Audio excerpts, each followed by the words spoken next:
Podcast is intended for mature audiences. The views and opinions expressed are those of the panelists and do not reflect in any way those of the podcast partners, sponsors, or affiliates. Enjoy. Hi, this is Michael Buffer, and you're listening to the Voice of the People. Let's get ready for Boxing Voice. Every day I'm hustling, hustling, hustling, hustling, hustling, hustling, hustling, hustling, hustling, hustling, hustling. Every day I'm hustling, every day I'm hustling, every day I'm hustling, every day I'm hustling, every day I'm hustling, every day I'm hustling, every day I'm hustling. No matter what nobody say, man, Spirit, can't nobody fuck with me, man. You know, I can't be fucked with, you know. Dolla Dibiase Productions. Whether you pay to see me win, or you pay to see me lose, you're gonna pay. Fuck it, the kids still gotta eat. I don't have to watch, you know, any footage of a fighter. I mean, because I'm Floyd Mayweather, everybody gotta watch me. I knew eventually I was gonna have to fight Oscar over. I feel like he was straight up and down, no special effects. BoxingVoice.com. How can Canelo have the biggest deal? Your deal is for 300 million, and I made 350 million just in one fight. And you're fighting on an app. BoxingVoice.com.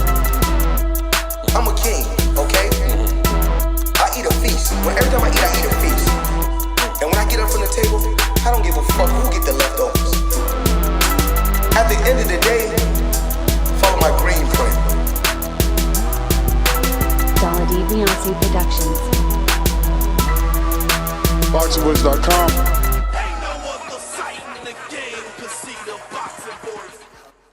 Good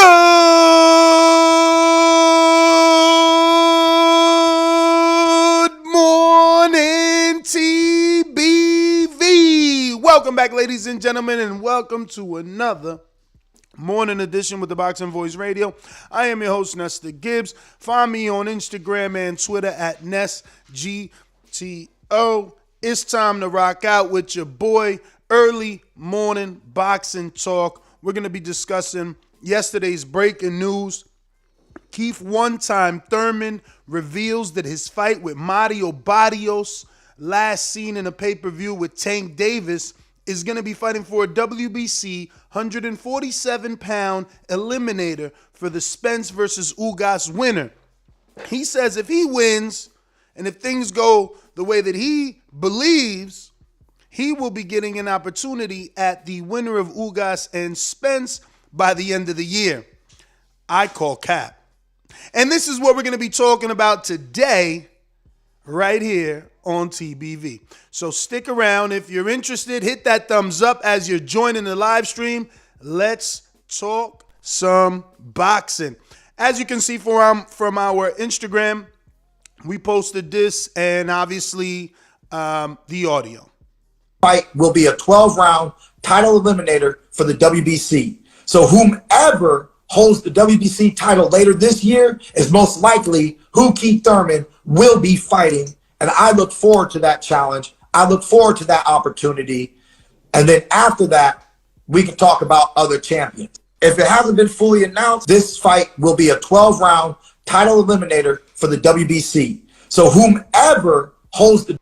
Now, I just want to see Mauricio Suleiman come out and, admit to this, because I think Thurman is a little bit confused. Even if he's right, and this is for an eliminator, which I highly doubt when they called Avanesian versus Virgil Ortiz for an eliminator. So this is another eliminator, I guess, maybe. Maybe that's quite possible. But, you got Avanesian versus Virgil Ortiz for an eliminator. Meanwhile, Virgil Ortiz is fighting Michael Mickinson. So that eliminator is being pushed back. If Keith, who hasn't been ranked in the WBC for more than 30 months, all of a sudden is ranked in the WBC high enough to get an eliminator, that would be shocking. But right now, from the screen share and the rankings that I'm showing you right here on theboxingvoice.com, we don't have any Keith One Time Thurman on there. But shout out to Delani Mbenge, who has jumped to number 5. Shout out Dulani. We've been talking about Dulani here for years. Hopefully, he can show us that the loss to Formella isn't a career-defining moment for him and instead just a bump in the road. That being said,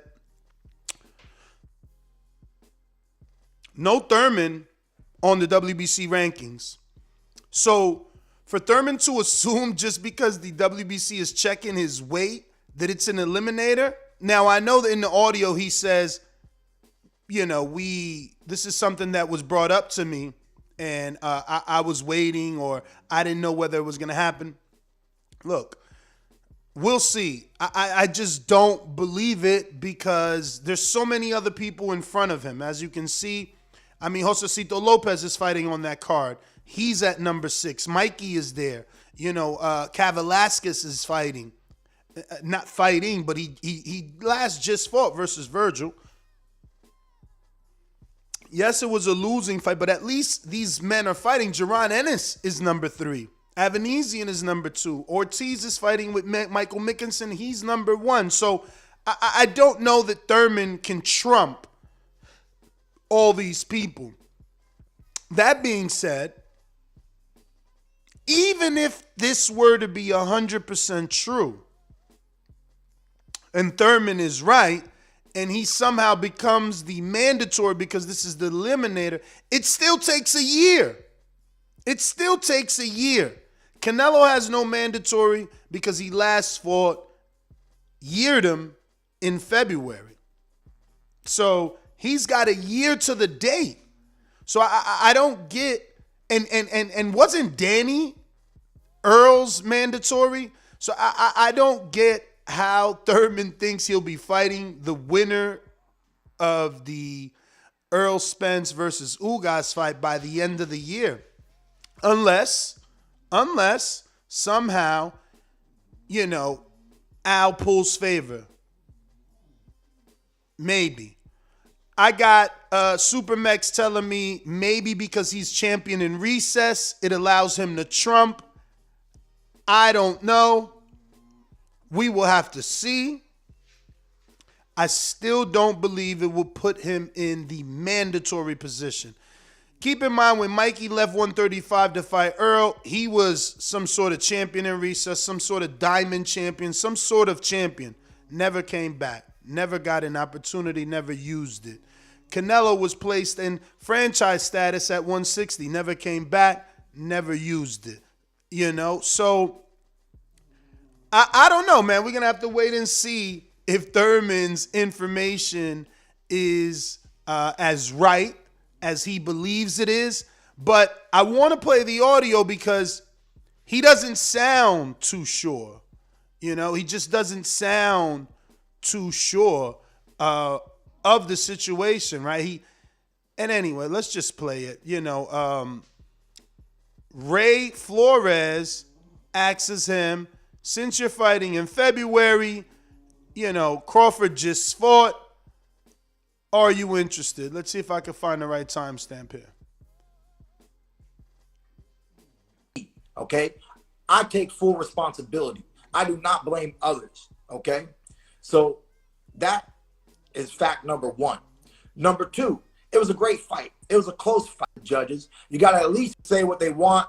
Thurman, sometimes, one time, no, he did throughout his career and what he brought to the welterweight division. I'm skimming through it here. That's why we're determined. That's why we're animated, because the whole welterweight division will be reminded on February 5th what Keith Thurman brings to the table. Is there a chip on your shoulder, Keith? I feel like with you. That's the problem with these fight fans out here. Continue until the show is truly over. When you talk about being active in a mobility, I manage, even though he's moving up from a lower weight class. Maybe I should have got the timestamp, huh? Physical shape, DBC showed him, and this is known as self, and sort of reinvigorate that some way. Because life has changed a lot for Keith. I thought it was at when I come back. Number 1. 11 times. Number 2, it was a great fight. It was a close fight, okay? But the victory was in his favor, not. And I'm coming back hard I'm coming back strong. I'm coming back with my mind focused and with a true determination. My career's not over, okay? Sean Porter, he's fought 3 times since I fought. The man thinks he's done enough. He's done enough. We respect him, we salute him, and we thank him for the dedication that he did throughout his career and what he brought to the welterweight division, the way that he challenged me, the way that he challenged Spence, the way that he challenged Crawford, Ugas, and all the tremendous champions that he has on his resume. He's had a full career. Every athlete and fighter is an individual. My story is not over. And that's what this year, 2022, is all about. To re-solidify myself in this welterweight division and just show the fans and show the world. You know, I feel like Roy Jones Jr. Y'all must have forgot. Y'all must have forgot. I was going toe-to-toe, blow for blow. You say I can't take a body shot, yet I take them, and I haven't been down. If you can't take a body shot, I'm pretty sure you'll fall down. You're talking about, Amir Khan, he got a glass chin. You only say that because when he got hit on the chin, he went down. So I don't got no glass ribs. I stay up, okay? I take body shots that were landed, that were devastating, and I stay up. That's a real warrior. That's something that most people won't know because most people don't know ish about boxing. They haven't been in the ring, and that's I say that all the time, man. He shouldn't get criticized for staying up. You know what I mean? Dudes go down from body shots. Okay. Have your opinions. I'm a warrior. I'm here for the sport. I'm here to accomplish my dreams, my goals, my admirations in this life. I have one time to do it. It's not over. The story's not over. And that's why we're back. That's why we're determined. That's why we're animated, because the whole welterweight division will be reminded on February 5th what Keith Thurman brings to the table. Is there a chip on your shoulder, Keith? I feel like with you, the fact that you have been competing at this extremely high level, as they like to say in boxing circles, this rarefied air, so to speak, that you want to go ahead and say, look, the younger guys coming up, people might dismiss me, but I'm going to prove to the world there's a reason why I held 2 welterweight world championships at one time. Is that what you're trying to prove? Do you have that chip on your shoulder heading into your fight against Mario Barrios on February 5th? It's not so much as a chip on my shoulder as it just is what it is. Keith One Time Thurman at one time was the #1 ranked welterweight in the world. And there's a reason for that. So I just want to re-solidify that reason. I want to reawaken everybody, because that's the problem with these fight fans out here. You got short memories. You're just short-term. You know, whoever's fighting, you see the action, you see the glamour, and you hop on the train. Now you're a fanboy of this fighter. You're a fanboy of that fighter. So for those kind of fight fans, Thurman's not the guy to give them their fix. My inactivities, my layoffs, they don't get their fix through me. But that's okay, because we're coming back in action. We're healthier than ever. And we're looking forward to staying very active this year and the years to continue until the show is truly over. When you talk about being active in a perfect world for Keith Thurman here in 2022, how many times do you want to fight this year? Let's see. We got February. We got July, August. And then from that point, you got December and January. You know, so can I squeeze in 3? Do we do 2 and then we're back on the books early next year in January? I mean, for me, that's what the calendar is looking like. I definitely just want to stay active and have the most. You know, I'm still in my prime, 33 years old. I got a lot to show. I think my body's been doing better than ever. Has Keith ever fought 3 times in a year? Feel better today than I did in 2019 with the Jose Cito Lopez fight, even with the Manny Pacquiao fight. I wasn't sure if my body was truly going to feel better than the Manny Pacquiao fight. I trained really hard, but slowly but surely, week after week, strength, conditioning, mobility. You know, I've been doing more flexibility and getting my mobility. And all of a sudden, you know, they could think that I'm coming in with some ring rust, but I've worked really hard in this camp to shake all of it off in training in preparation for See, this is what me and Bernie were talking about yesterday, and Bernie believed that, you know, a dude of Thurman's level with one fight, he'll be back. And Thurman is saying that, but Thurman has always said the right things. Doing them and saying them is two different things. Showing us that you're back, showing us that your timing's back, showing us that you took care of all that in camp is different than just saying it. But it was good to hear that he believes he took the rust off in camp. February 5th. The one item that I've heard from fighters that is the most difficult to simulate in sparring compared to that of an actual prize fight is timing. You've always had very good timing in the ring. So how have you been trying to simulate and get back your timing inside the ring as we inch closer to February 5th on Fox Sports PBC pay-per-view? You know, the strength work helps with explosiveness, right? So, you know, you want to time things, but while you're timing it, you want to get there in time. And you're not going to get there in time if you can't be explosive. Boom. You got to bring the speed back. Boom. You know, so I'm doing what I need to do to make these hands move fast once again. You know, then you got your sparring. You know, I'm always working with multiple sparring partners. Many training camps, it's always been 3 guys going 4 rounds. Now I got 4 guys going 3 rounds each. And, you know, it is what it is. Yo, he copied that from Wilder. You heard him. He never done that. Wilder do that all the time. 4 guys, multiple rounds each. Everybody's a little bit taller than me because Barrios is going to have a height and reach advantage, even though he's moving up from a lower weight class. So we're anticipating that we're going to have to work our way in for our straight punches. He'll be able to hit me before I can hit him. You know, it's nothing new in boxing. It's just part of the strategy. And then from there, you know, quickness, sharpness. Once when they throw and once when I give right back, how fast can I do it? I ain't like that. He said he'll be able to hit me before I can hit him. And I guess Tank took some shots. You know what I mean? He got hit with some shit. Nothing crazy, but I guess Tank had to take some shots. But Tank and Thurman ain't even on the same height, reach. Like, I don't know why he's already letting us know he's going to take some shots from Barrios. A little interesting. Am I able to counter? Am I blocking and shooting, or am I ducking and going? You know, and we're working on every little thing, man. I mean, for me, 26 years in the game, it's not new. Everything that I do is highly professional, very scientific, very analytical. I study the game. I've always been a student of the game. You can see it in my previous fights with my ring movement, my head movement, my awkwardness. And I just want to re-showcase those skills and talents once again and surprise Mario Barrios. So you pointed out, you assessed the fact that he's taller than you and you'd have to work your way to get on. Man, I hate to change the topic just because of the chat, but obviously this is a live interactive show. Casual Bass Guy is a real boxing guy too, and it's strange to hear you say that. He's like, oh, how'd that go for Wilder in the end?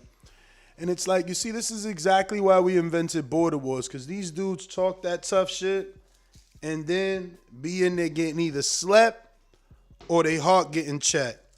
Because Wilder gets up 2 times, puts down Fury in this last fight, or 3 times, right? How many knockdowns? Total of 5 knockdowns in that fight. I think Fury puts him down 3. He puts down Fury twice. Victor Ortiz, Marcos Maidana. Even though Marcos made Victor quit, Victor Ortiz still gets credit for putting Marcos Maidana 3 times. You know, Jerry Forrest, Zilai J, or the Big Bang, whatever you want to call him. Jerry Forrest is a hero for getting up off the ground 3 times and fighting to a draw.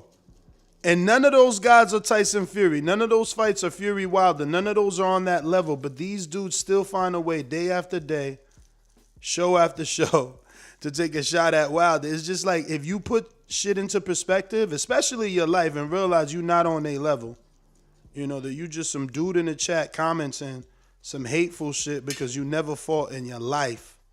You never been in the ring. You never probably even been in a street fight. And that's why you can't appreciate what Jerry Forrest, Deontay Wilder, and everybody else that I mentioned do.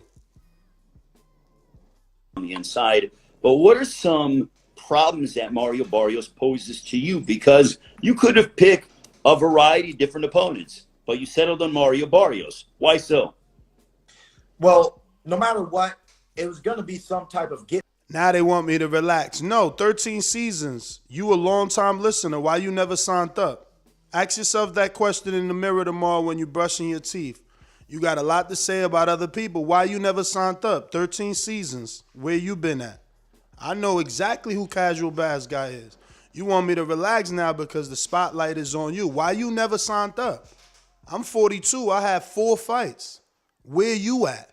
But you talking about Wilder and how that ain't worked for him. You never sparred in your life. You don't even know what the fuck sparring is. Motherfuckers need to learn to shut up. Get back fight, you know?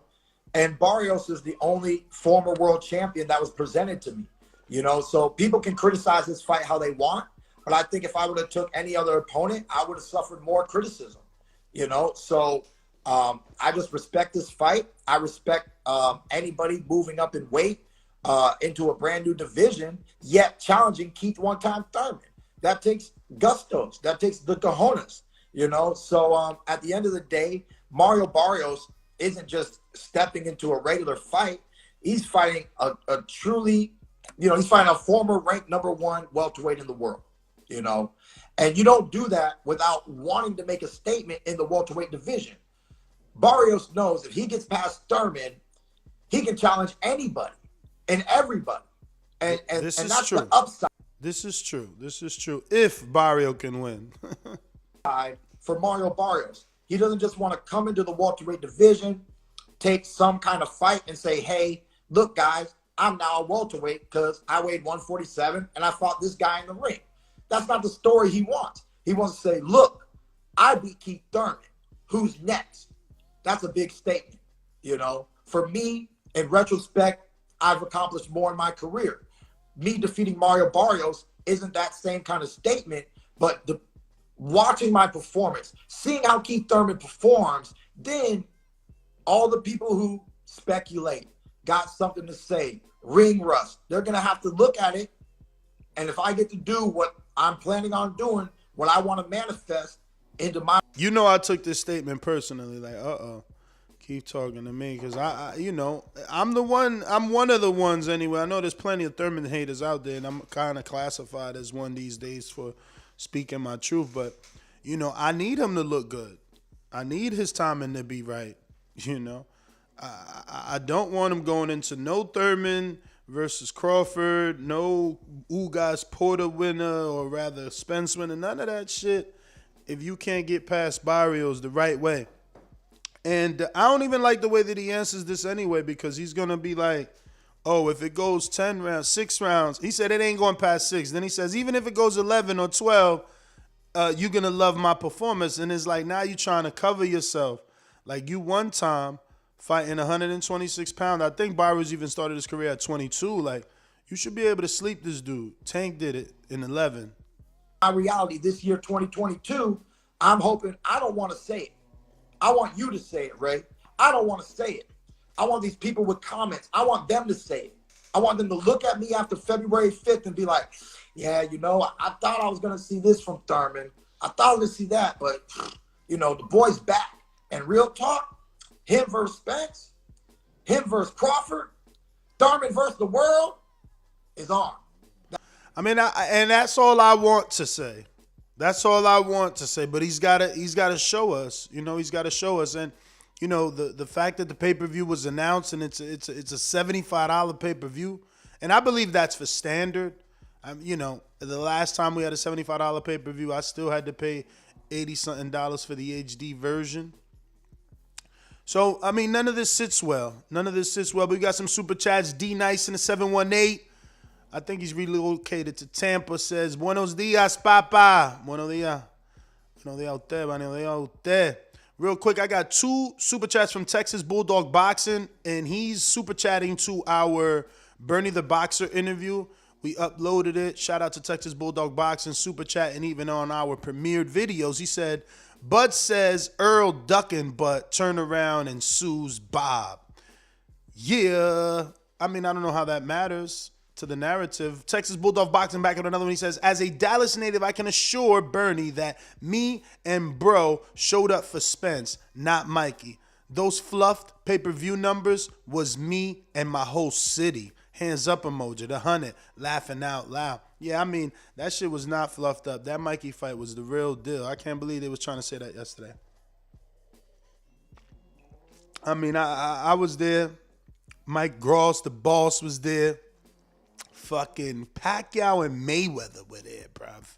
That's the real deal. We got Mike Wilkins, who says, what's good, TBV fam? Much love. If Thurman wins, Al will have him as a backup in case can't make the Bud fight with Earl. All right.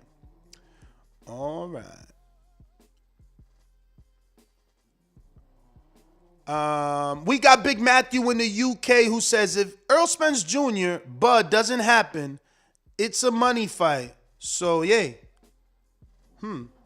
Okay. AZAP Sam Thurman saying this to sell pay-per-views and duck Bud.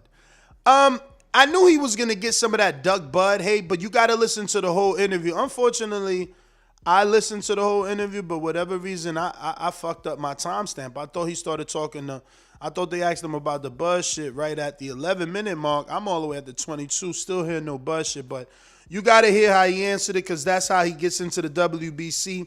And you see that he is just wishfully thinking, and he still doubles down and says, if politics get involved and I don't get a shot at the WBC winner, I'll gladly fight Crawford.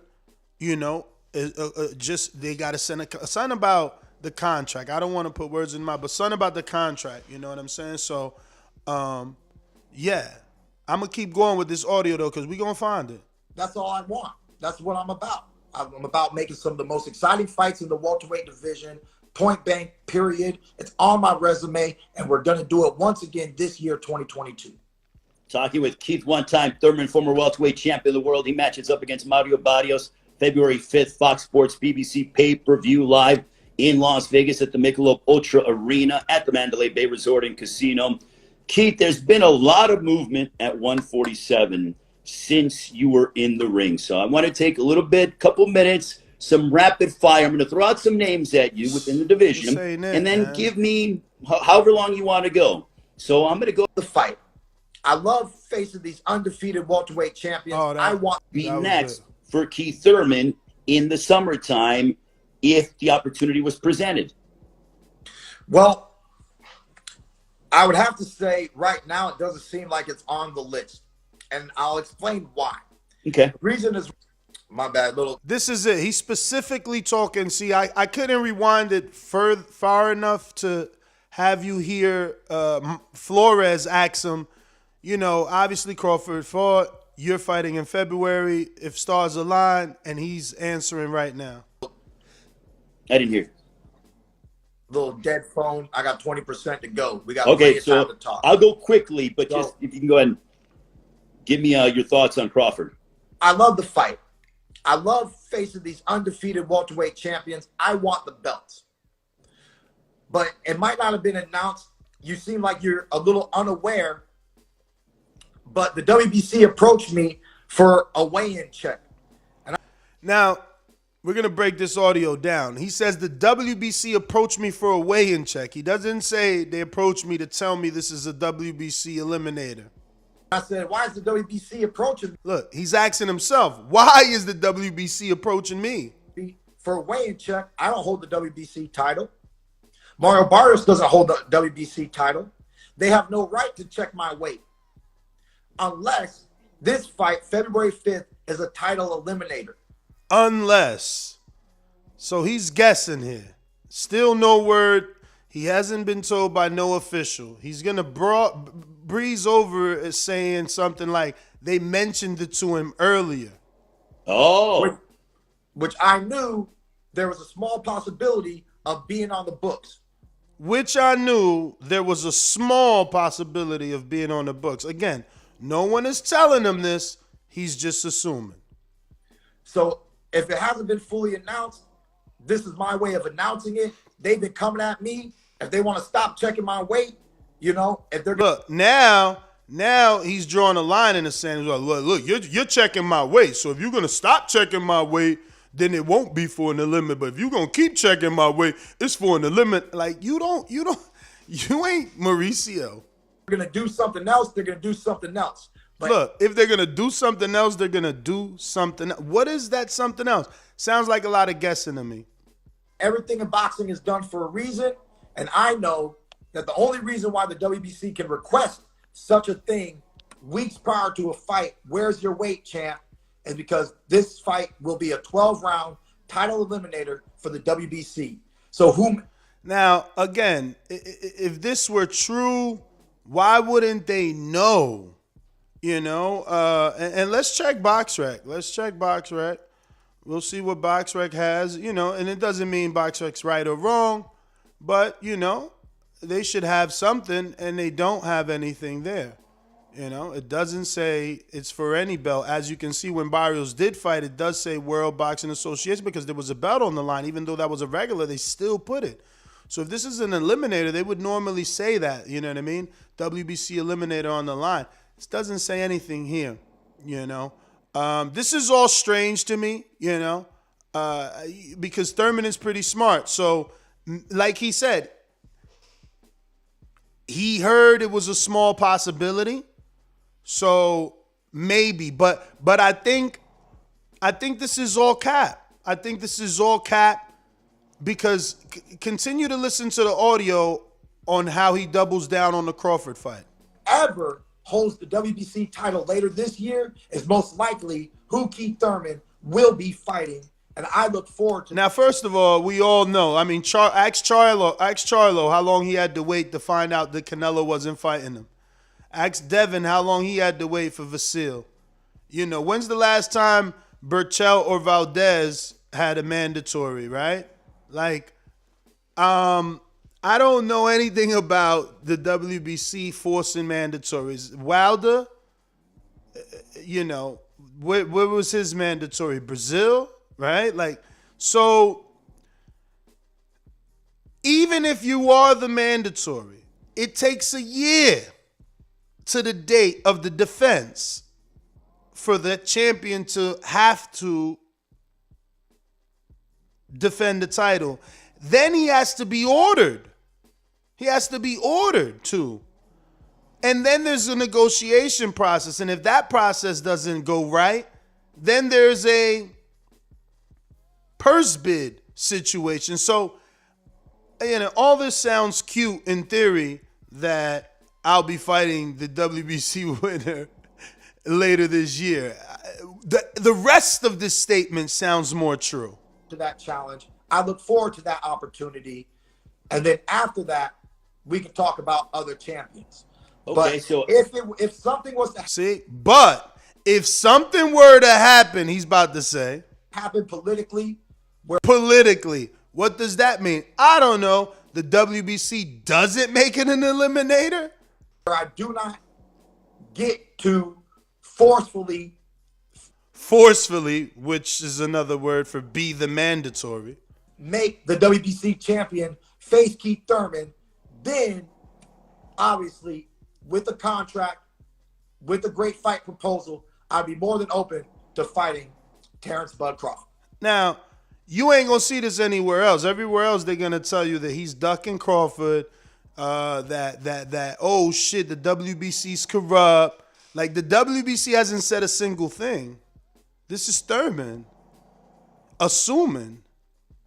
Thurman hasn't said he wouldn't fight Crawford. This is content creators twisting the narrative. Thurman clearly says, if some political shit happens and I don't get to fight them as a WBC mandatory, I'm more than willing to fight Crawford if the contract and the fight proposal's right.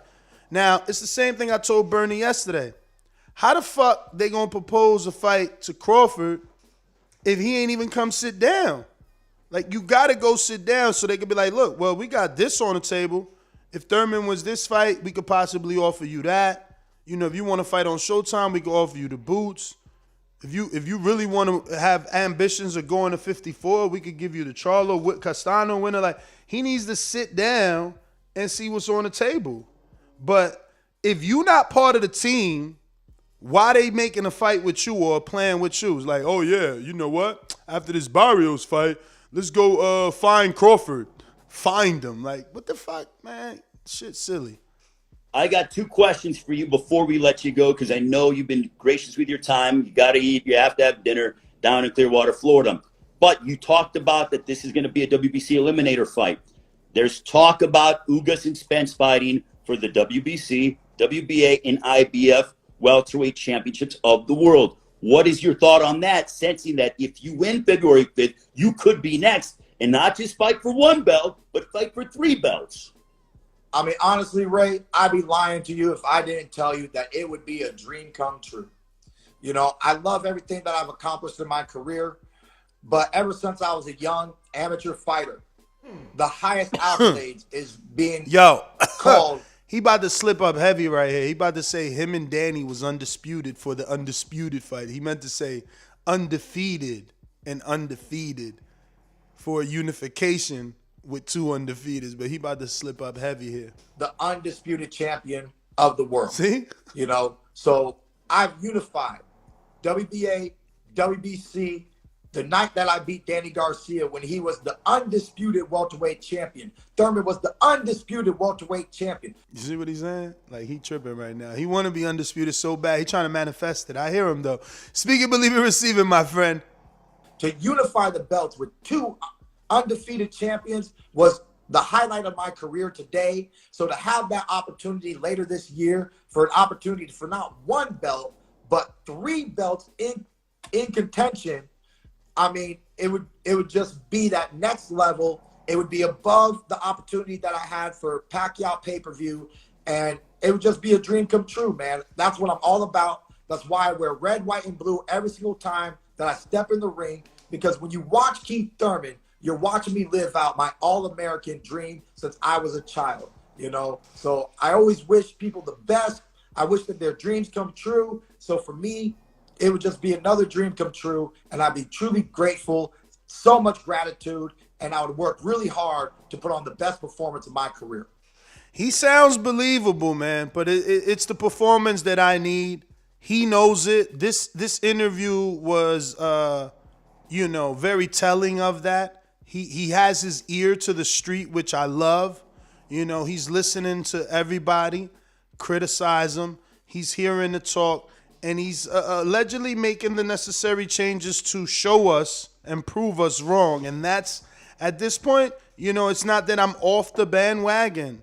That's what the extremists, you know, there's every fan, or excuse me, every fighter has a different set of fans. You know, you're a fan, and then there's the extremists, you know, the suicide bomber fucking fans, right? And it's just like, that's not me. You know, I'm not just running out there and doing whatever for Thurman. I need to always know that we on the same page, right? And verbally, we were always on the same page, man. This dude is the best talker in the game. You know, he's the best talk. He may not be the champion you want. He's the champion we need. We need him to have all the belts. We need him to be at the top of the level talking the most shit, because he gonna put eyeballs on it. He gonna bring eyeballs. He gonna bring attention to the sport the way that he talk. But, you know, for 30 months now, it's just been talk. For 30 months, it's been talk. And before that, you know, man, he had like a 20-something month layoff. You know, he's just got mad time off and mad injuries. And you know, we just want him to be 100%. We just want him to show us the old, you know, Keith One Time Thurman. That's all I want to see. I want to make sure that left hand is good. You know, I want to make sure that left hand is good. Listen, we've been here with Floyd. You know, where Floyd had, you know, rumored hand injuries, and we've been here with Pacquiao, and we wanted to know, was his shoulder good after the Floyd fight? We're here with Earl, you know, is his eye okay? We were there with Brooke, you know. I mean, this is nothing new. It's nothing new, but they have to show us, you know, that they're back. Now, he looks good. I mean, if you're watching this on youtube.com/The Boxing Voice, which you should be if you're into that, but you should be subscribed because we're into that, trying to reach goals. You will be seeing, Keith's 9 hours ago, he posted this on his story. He looks in phenomenal shape. I know Keith on a personal level. You can see it in his cheekbones in the interview with Ray Flores. You can see it in this video that I'm showing you here live on YouTube. You can see his six pack. He's physically in shape, but that these fighters are capable of losing, dozens of pounds. It's not about weight for me. It's about what he spoke of, timing, rust, and obviously living up to the original 6 rounds. If I'm not mistaken, he said that Barrios shouldn't go past 6, and then obviously changed it to it don't matter if I go 11, it don't matter if I go 12, because it'll be the performance. I want you guys to say blah, blah, blah, blah. And it's like, look, I hear it. And I don't mean to disrespect him by saying blah, blah, blah, blah. I'm just saying, bro, give me one time. Give me one time. RNS1, I'm not even going to text Mauricio with that, man. I had already texted him. I'm going to show you. Because, I don't, I've already said it many times over the years. I don't really, look, I text him on the 12th. And every time I try to, I ain't going to say every time because we do know we've gotten him spontaneously in the morning, but he's just not really always available at this 9 a.m. slot. And plus we got to guess. I think at 10:30 we might get Conor Ben. I know Brandon's working in the background to bring back the guests. So eventually the whole schedule will be filled up. I know he's talking to Alicia Bumgardner for all the Bumgardner fans, and she's a champion now. She got the big knockout. I know Stenonius, a couple people, man. So we're gonna get the Benavidez. I'm trying to say more than one Benavidez, but it's not working. But yeah, we're gonna get those guys on too. I keep thinking to myself, man, maybe I could still catch Keith. Like, he's not in Vegas yet. I should drive over there. But I don't know, man. After listening to that Ray Flores interview, it's like, I take things personally, and I don't mean that in a bad way. I mean, like, when he was speaking, that he's listening and he's hearing people critique him, obviously it's more than just me, but you gotta wonder if he's listened to the show and he's taking it personally because we have a relationship. And I'm not taking digs at him. I'm just saying, the truth, what we believe. Like, we need him to be 100% in the ring and still have that ambition and man, the ambition and the hunger to win, man. He need to be one time. I just need him to be one time. Just need you to be one. All I need is one time. Yo, we got B. Paulie celebrating 14 months of membership. Salute TBV Nest. Keep grinding. Fire emoji. You already know, champ. The grind don't stop at all. Let me see here. We last stood off. I think we last stood off at Mike Wilkins on the super chats. So yeah, it was and look, he said he's been busy and a bit sick. Even though he said let's talk later today, I never called him. I'm horrible. We last started off at AZAP Sam. Mike Wilkins says Thurman don't sound like the old Keith Thurman. Maybe he will after he gets a W. I hope so. No, that's the thing. I think that he does sound like the old Keith, and that's the problem. That he always sounds good, but you don't know if he's physically good.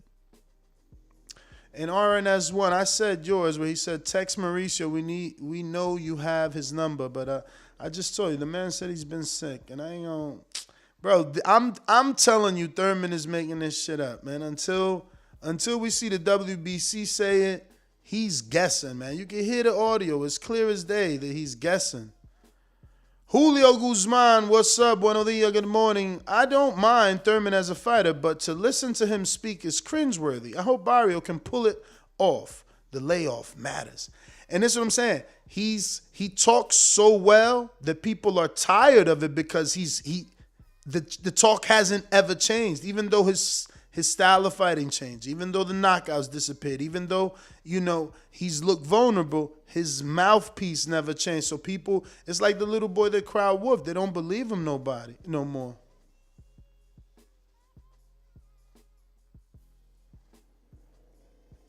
Big Matt said, I don't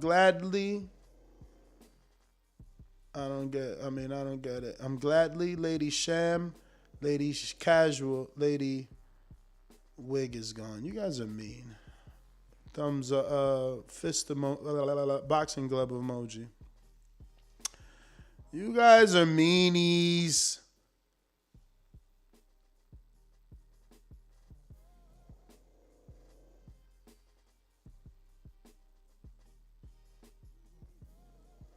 I mean, Ito, I hope you're right. I hope he knows I'm telling the truth and looking out for him. I'm the one want him to get 2 tune-ups. Shit.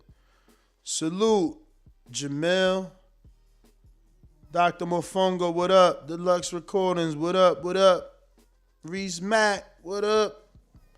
Sam in the UK. Chickarelli. Shelby, what up? Adrian, Wisconsin, what up? Edward, what up? Yeah, man. I hope that he doesn't take it as hate, because you know how that could be perceived, man. It's just crazy out here. It's just like, it's like I said, the mouth never changed. So you've been believing him for the last 30 months. That's all I'm saying.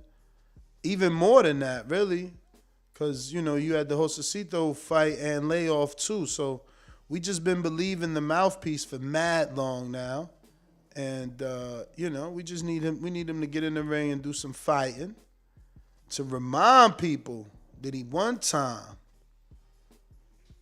But I'm going to open up these phone lines, see what you guys got to say. We broke down the audio. We know he ain't ducking Crawford, which is still something you're going to hear everywhere else. Oh, he don't want to fight Crawford. He'd rather fight Spence. Oh, he said Spence, the bigger fight. None of that shit going to be true. You heard what he said. If he can't manifest himself into a motherfucking mandatory position with the WBC, he's more than willing to fight Terence, Bud Crawford. Not that I like it. I don't like it. I want to see him first, then assess whether or not he needs one more tune-up before Crawford.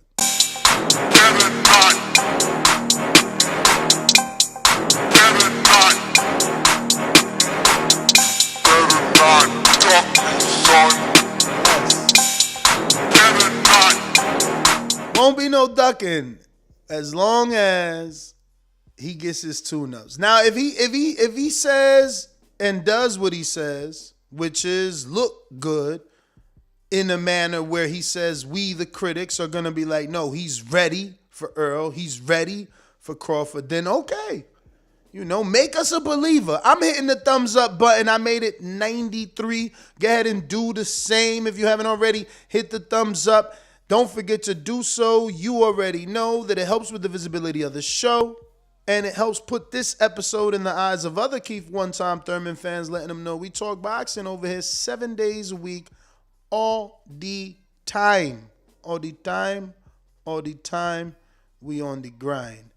We got a super chat from Fred Robinson. What up, Fred?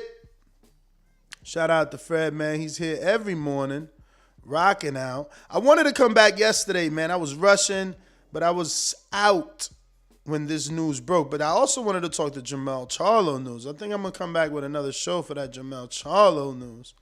That got me intrigued. Fred Robinson with the fat out of super chat says, I couldn't believe Keith Thurman went into the Manny fight without a rematch clause. I mean, you know how that is. Porter went into the Earl fight without a rematch clause, man.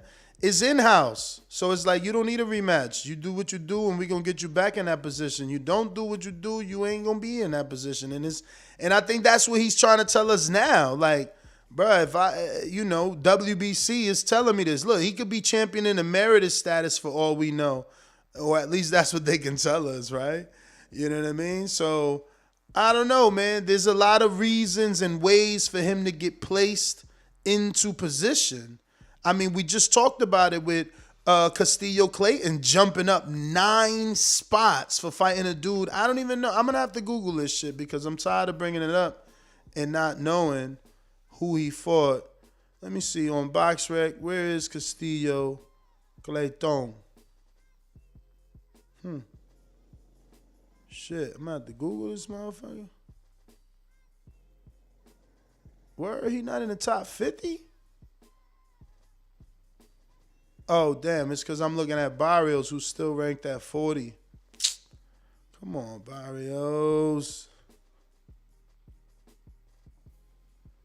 Damn, I got to find... all these dudes is inactive, man. I went to Thurman, couldn't even get to the fucking top 10. I went to Josecito, can't get to the top. These dudes is inactive as hell trying to get fights, man. Shit. Who we was talking about? I'm already lost because of all these inactive motherfuckers. Look, can't get to the rankings from him. Can't get to the rankings from him. Let me see if Porter still exists. Even he's out. I'm telling you, it's crazy. Oh, Bud, you're in there, baby.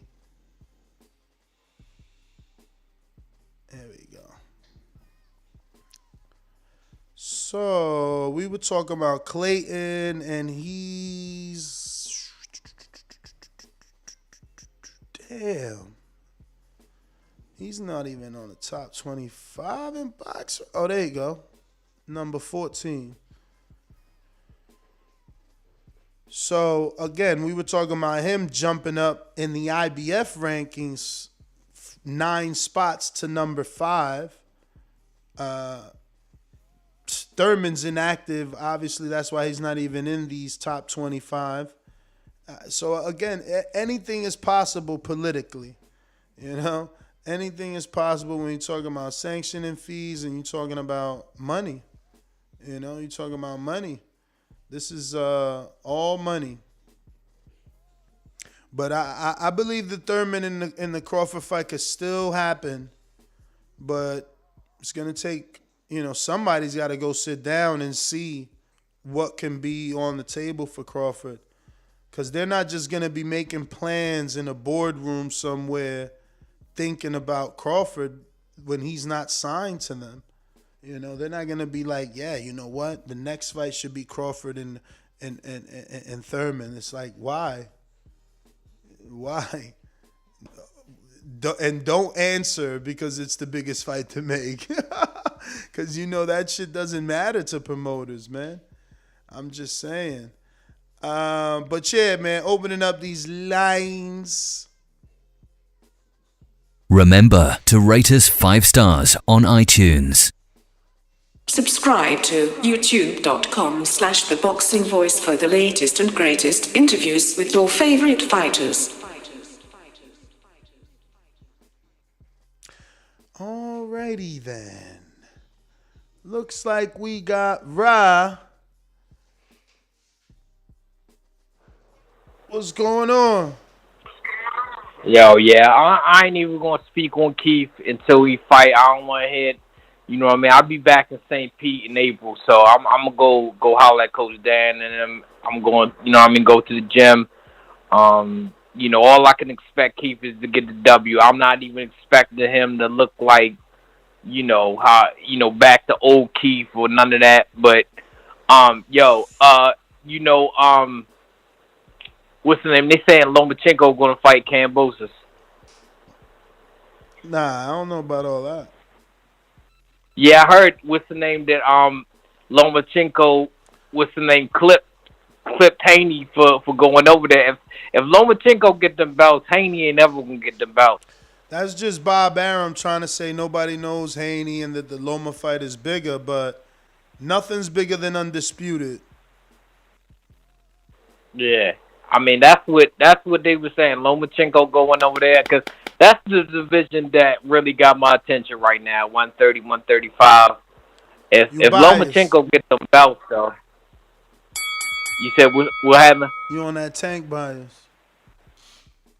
But let me get to some other callers here. Yeah, but he on that tank bias. Word.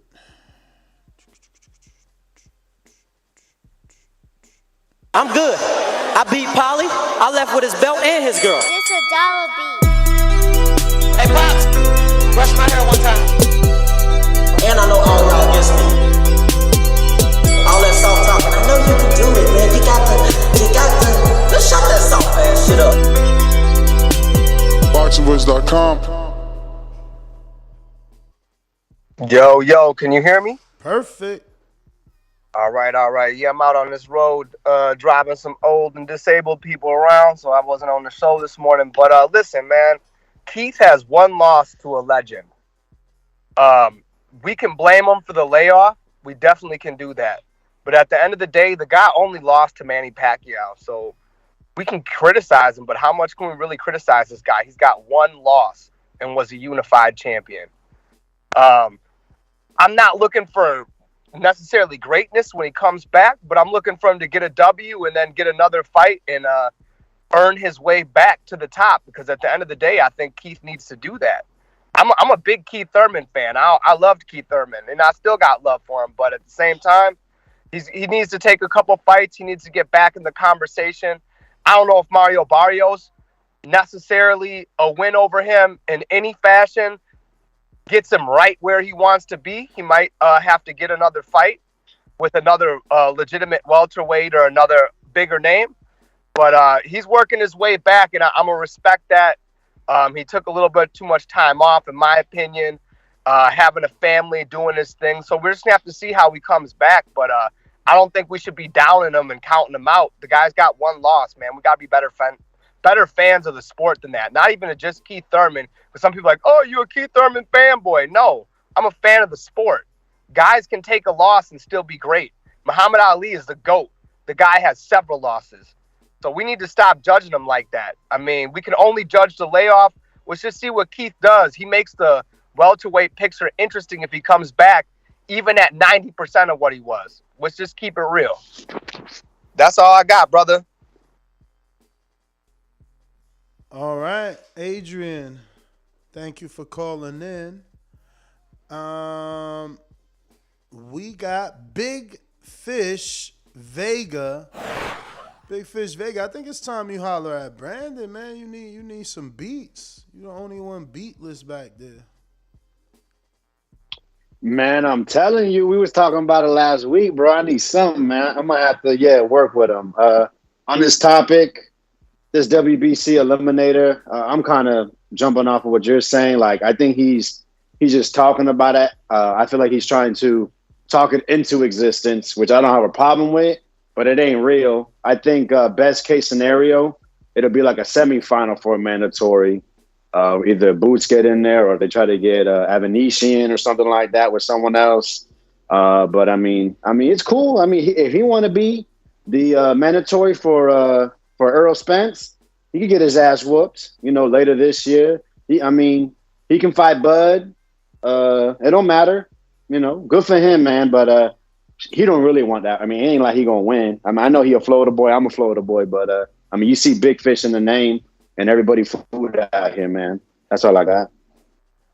All right. We got RNS1 with the super chat that says, Ness, you need to pull up and have a no-holds-barred interview. 100 emoji, double exclamation, TBV fire, double exclamation. Hit the like, support Ness, grind.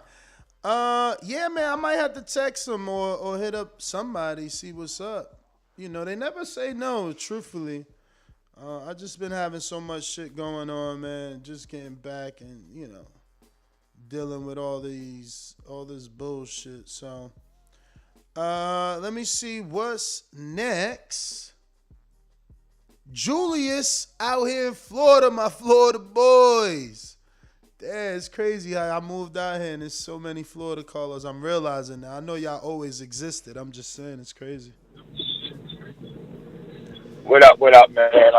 As we speaking, I'm driving Uber right now, Uber Eats. But I wanted to chime in. I love Keith Thurman, man. Keith Thurman is a exciting fighter, but I think his days done passed. Not saying he can't get a victory or a couple of victories, but I just think he can't beat the top fighters. And one more thing I want to remind it. You don't care how he looks versus Barrios. You just or do you think your opinion can change after the Barrios fight? It can change, but it can't change because we know where he is. We know he got talent. But if he's the same, don't duck me, son, Thurman. That's what, that even in a Pacquiao fight, he fought hard. He was hitting Pacquiao with some bombs. He did, but, dude, he got that hunger. Don't duck me, son. I don't know if he got that back in him. You know how Boots right now is hungry. You see how Boots is hungry. That's how Thurman was. I don't think he has that same Thurman hunger no more. He got the skill. He's going to fight. He's not going to never look super bad. But we talk about wins against the top of the top. Okay. I hear you. And I got one more to add, man. I want to add this, man, because Bud,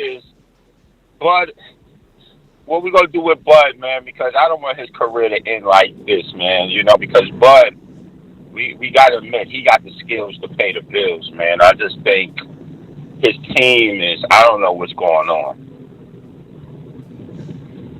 But thanks for having me. I just wanted to add that, I'm listening to you driving. It's a beautiful thing. Remember, I told you I was homeless one time, and I was still listening to you, so the support is there. Shout out to you, man. Keep doing what you're doing. The grind is real. Glad you working and listening to us for sure. I appreciate that without a doubt. Let's see what we got here.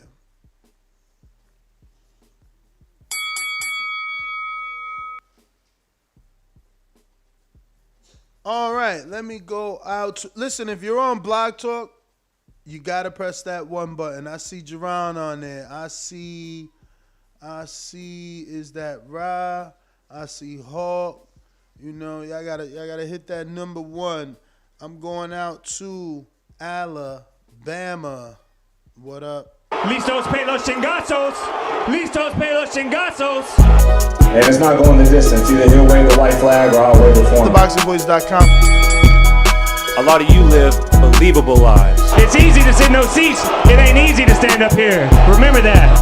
Matter of fact, when I smacked his brother in this gym right here, he didn't do anything. All he did was stand there like a big fat pussy. Your mind, how does that fight go? With me getting my hand raised. SDS Promotions.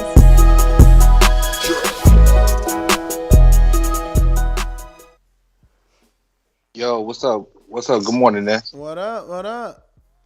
What up, man? Hey, I'm actually kind of happy about that Keith Thurman news, man. It kind of shows that Al Heyman ain't forgot about his first begotten son, man.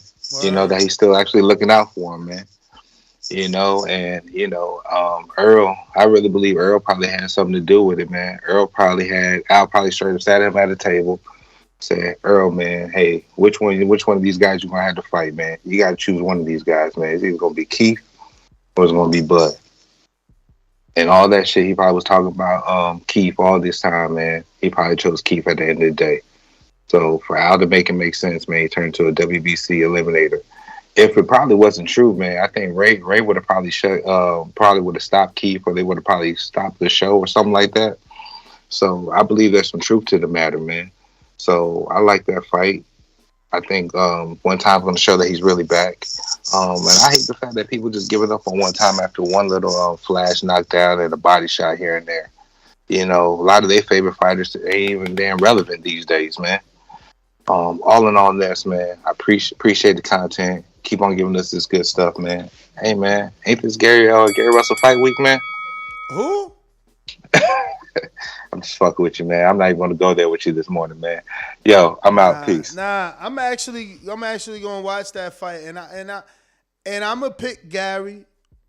Not that anybody ain't picking Gary. I don't know much about Masiago besides that he's a big dude and he sparred Porter. But I'm looking forward to watching Gary do his thing, man. Because, again, after Devin fought JoJo, man, I went back and watched that shit.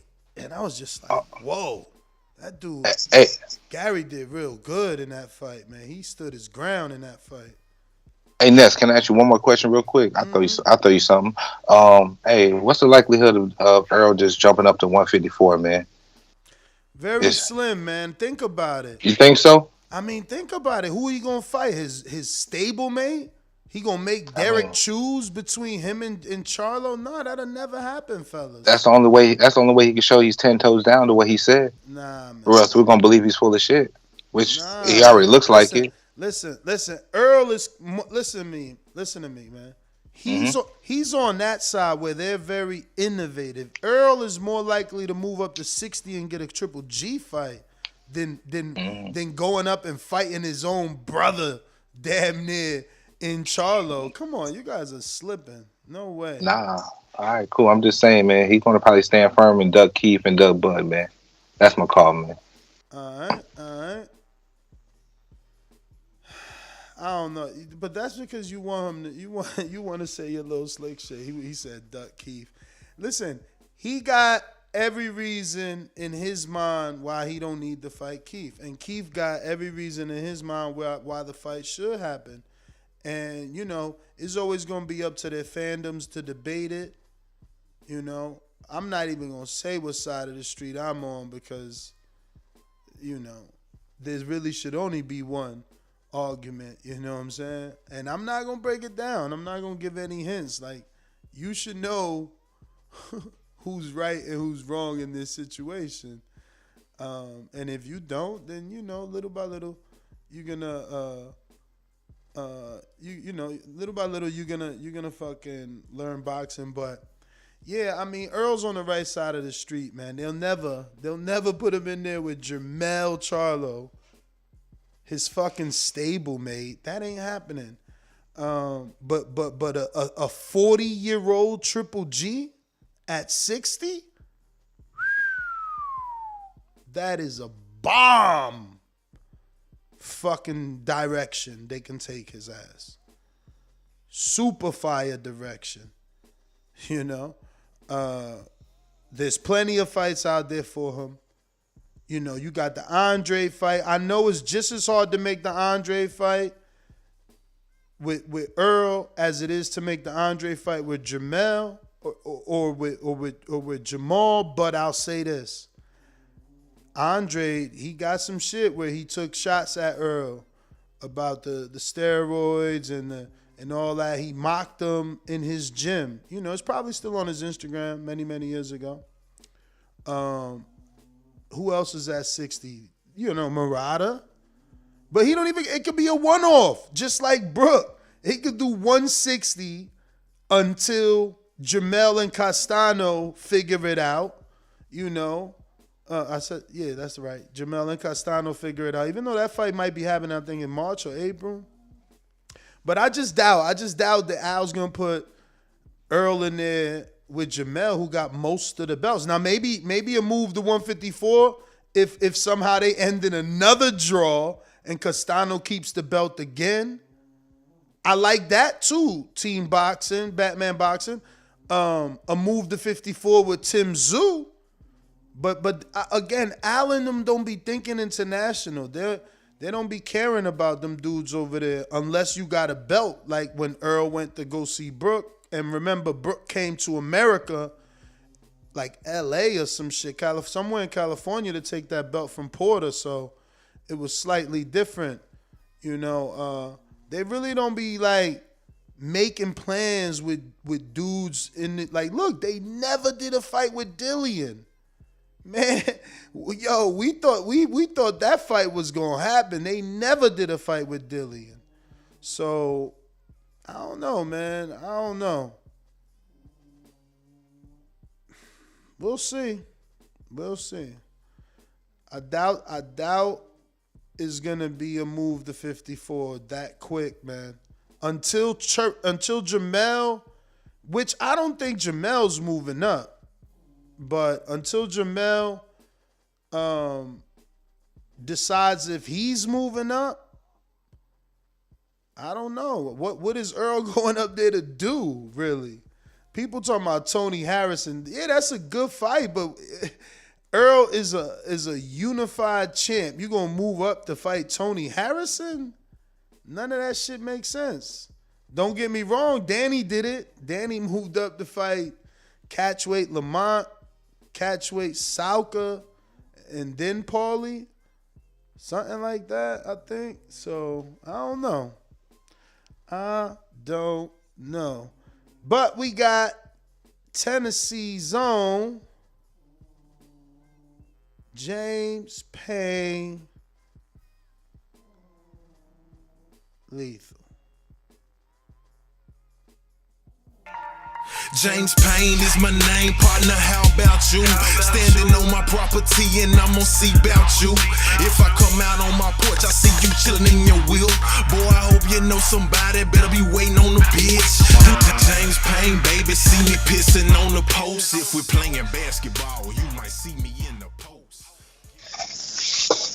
Yo, TBV, how the audio sound? Straight. Yeah, man, top of the morning, man. Y'all know what the fuck going on, man. Best part of waking up. Y'all know the slogan from the 80s, man. TBV in my cup, man. You know what I'm saying? And the dude that made that, man, he'll go unnamed, but, you know, I know who you is, man. Appreciate the slogan. Yeah, man. Shout out to One Time, man. I remember once upon a time, Keith Thurman was the most feared welterweight in the welterweight division. Now, it's up in the air. We done did shows in the past. My dude inactive, he not currently ranked, all this shit. Well, I tell you one thing about One Time. He got a secret weapon that a lot of these other motherfuckers that's at the top of the welterweight division don't get. He got a motherfucking mouthpiece. So he could not fight for 2-3 years. He could not be active and all that blah, blah, blah bullshit. And he can talk his way right back into a big fight. He can talk his way right back into title contention. And all he got to do is just show and prove. Now, I need you to understand something, Keith. Javante slept this boy Barrios. Took if 11 you hop rounds. in there, man, who gives a fuck? He got slept, man. Did you see that shit, man? Barrios was looking like the fucking exorcist when Tank connected on his motherfucking ass. So, Keith, a little dude dropped this dude. It took him 11, but whatever. It took 11. Fuck, you know. He got it done. Keith, man, we need to see you do your thing, chump. Don't get in that motherfucker and dance and romance this guy. Go ahead and handle your business with this kid. Because I know how it feel to have the people turn their back on you, man. I know how it feel to get slept on and motherfuckers forget about all the goods you done did for their ass, Keith. So go on, get back in there and reclaim your fucking position, chump. Shout out to TBV. Shout out One Time Keith Thurman. That's my call. Well, I hope you're having a good day, you know, because you definitely sound a little bit angry. I hope it was just passion for Keith. We got a live poll going on, and the question is Thurman right? Could this fight get him Spence versus Ugas winner? And my choices are yes, he can fight the winner next. 34% of the people believe that. I don't. Like I said, I think he's just trying to wish this into existence. No, mandatory takes a year, which is a right answer. Thurman is guessing it's an eliminator. Well, again, no mandatory takes it. No, mandatory takes 1 year. Is 21% of you chose that, which, you know, you're still right. Thurman guessing it's an eliminator. 19% of you chose that. You're still right. He should fight. No, he should still fight Crawford. And we just couldn't fit next. You know, everything is characters here with fucking YouTube. 25% want that. I think that 25% needs to slow down and just wait for the fight. Let's see how Thurman looks. Like, why do we want to throw Crawford a dead body, right? Like, you know, let's first see if Thurman is back and worthy of a title shot, you know? Worthy. Or because if we're just resume building, then, you know, put him in there with Broner. Put Crawford in there with Broner. He's gonna He's gonna sell it just as well as Thurman, and then Thurman could go ahead and get his tune-up that he needs, secondary tune-up, and then fight Crawford. Like, if you're just resume building, but if you really want a good fight, let Thurman be 100%. Get your ass in the ring and Ain't swing, no man. boxing motherfucker like this. BoxingWords.com. Hey, Daddy. Watch him thinking man's game. This is Dolla beat. Scared. Up here. You gotta get out and think of motherfucker. That's what we're fighting. BoxingWords.com. TBV, what happening, man? What up? What up? Everything, Coach, and good morning to everyone. You feel me? If you're in a good mood, damn it, get in one. All right, so look, as far as that old Spence and Charlo shit, y'all know how it gonna go. When Spence move up, both of them Charlos moving up. They ain't gonna be in the same weight class. For Keith Thurman, shit, bro, just do what the fuck you do. You know what I'm saying? What I called in today for is, Ness, did your boy Bozy go ahead and hit WBO up? I don't. He ain't never say WBO. He say he gonna talk to Cameron and Espinoza to see what they can do to send, Bud, so whatever, Okay. But tell Line 6, get on the job, brother. You been asking for the fight. You know I'm with it. I want Bud to fight Boots. So Line 6, let's make this fight happen. Ness, we appreciate you, bro. A lot of shit get brought to the front on this show. Motherfuckers, new deals, all kind of new fights and shit. So shout out to you, my guy. Keep doing the same damn thing. You hear me? I'm out there count. Appreciate you, champ. My Jimbe, another one that needs to holler at Brandon, man. What up, champ? That on me, yo. You need an intro. Hello. What's good? What's good? I do. But I've been lazy, man. To be honest with you. It's all good. I'm gonna be honest with you, man. I'm a Keith guy. I'm gonna ride with Keith to the end. But like you, I want 2 tune-ups. There's no way that you gonna go into a butt fight with just Barrios. That's impossible. You need at least a real welterweight to see where your power is at, and just to get adapted again to the ring. Yeah, man. But besides that, the Masayago fight with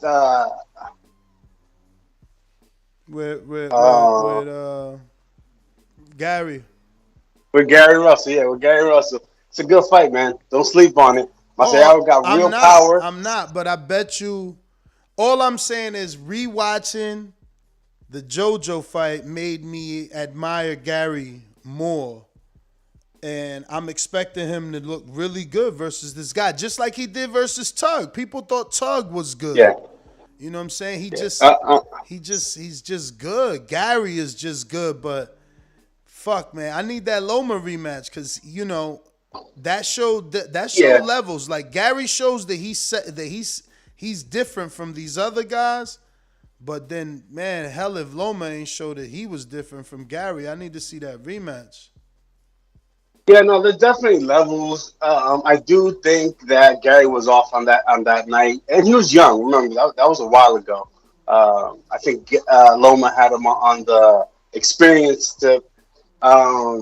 But yeah, Gary can do it all, man. But this guy, he has some real don't get me wrong, he's a plotter. He's not he's a orthodox version of Pacquiao. A lot of people are saying I don't see that. I see him as just a plotting type of fighter. Yeah, he'll go in with double jab here and there and kind of like lunge forward.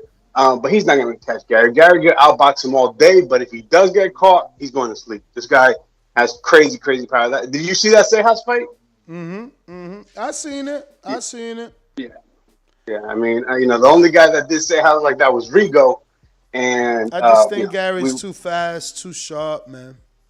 Yeah, definitely. And he throws in combination. He sits on his punches too. I'm excited. That's the only fight this fucking weekend, bro. There's no other fight on the schedule that I check. I ain't seen nothing. And the sad thing is that it's Wednesday and nobody's talking about it. Well, I mean, it's because of the opponent, man. Don't nobody listen. I'm really tired of Gary's opponents, man. They're not bad fighters. He's another Keith Thurman. Like he talks better than the fights that he's in. Listen, that Tug is a good opponent. Masayago's a good opponent. Nah, He's fighting the man. people in front of him, and they're not bad Nah. fights. It's Listen, just that I'm disappointed. I'm disappointed in Gary that this fight is at 126. All that fucking talk. All that cap with fucking 135-pound Devin. All that cap with 147-pound Terence Crawford to stay at 120.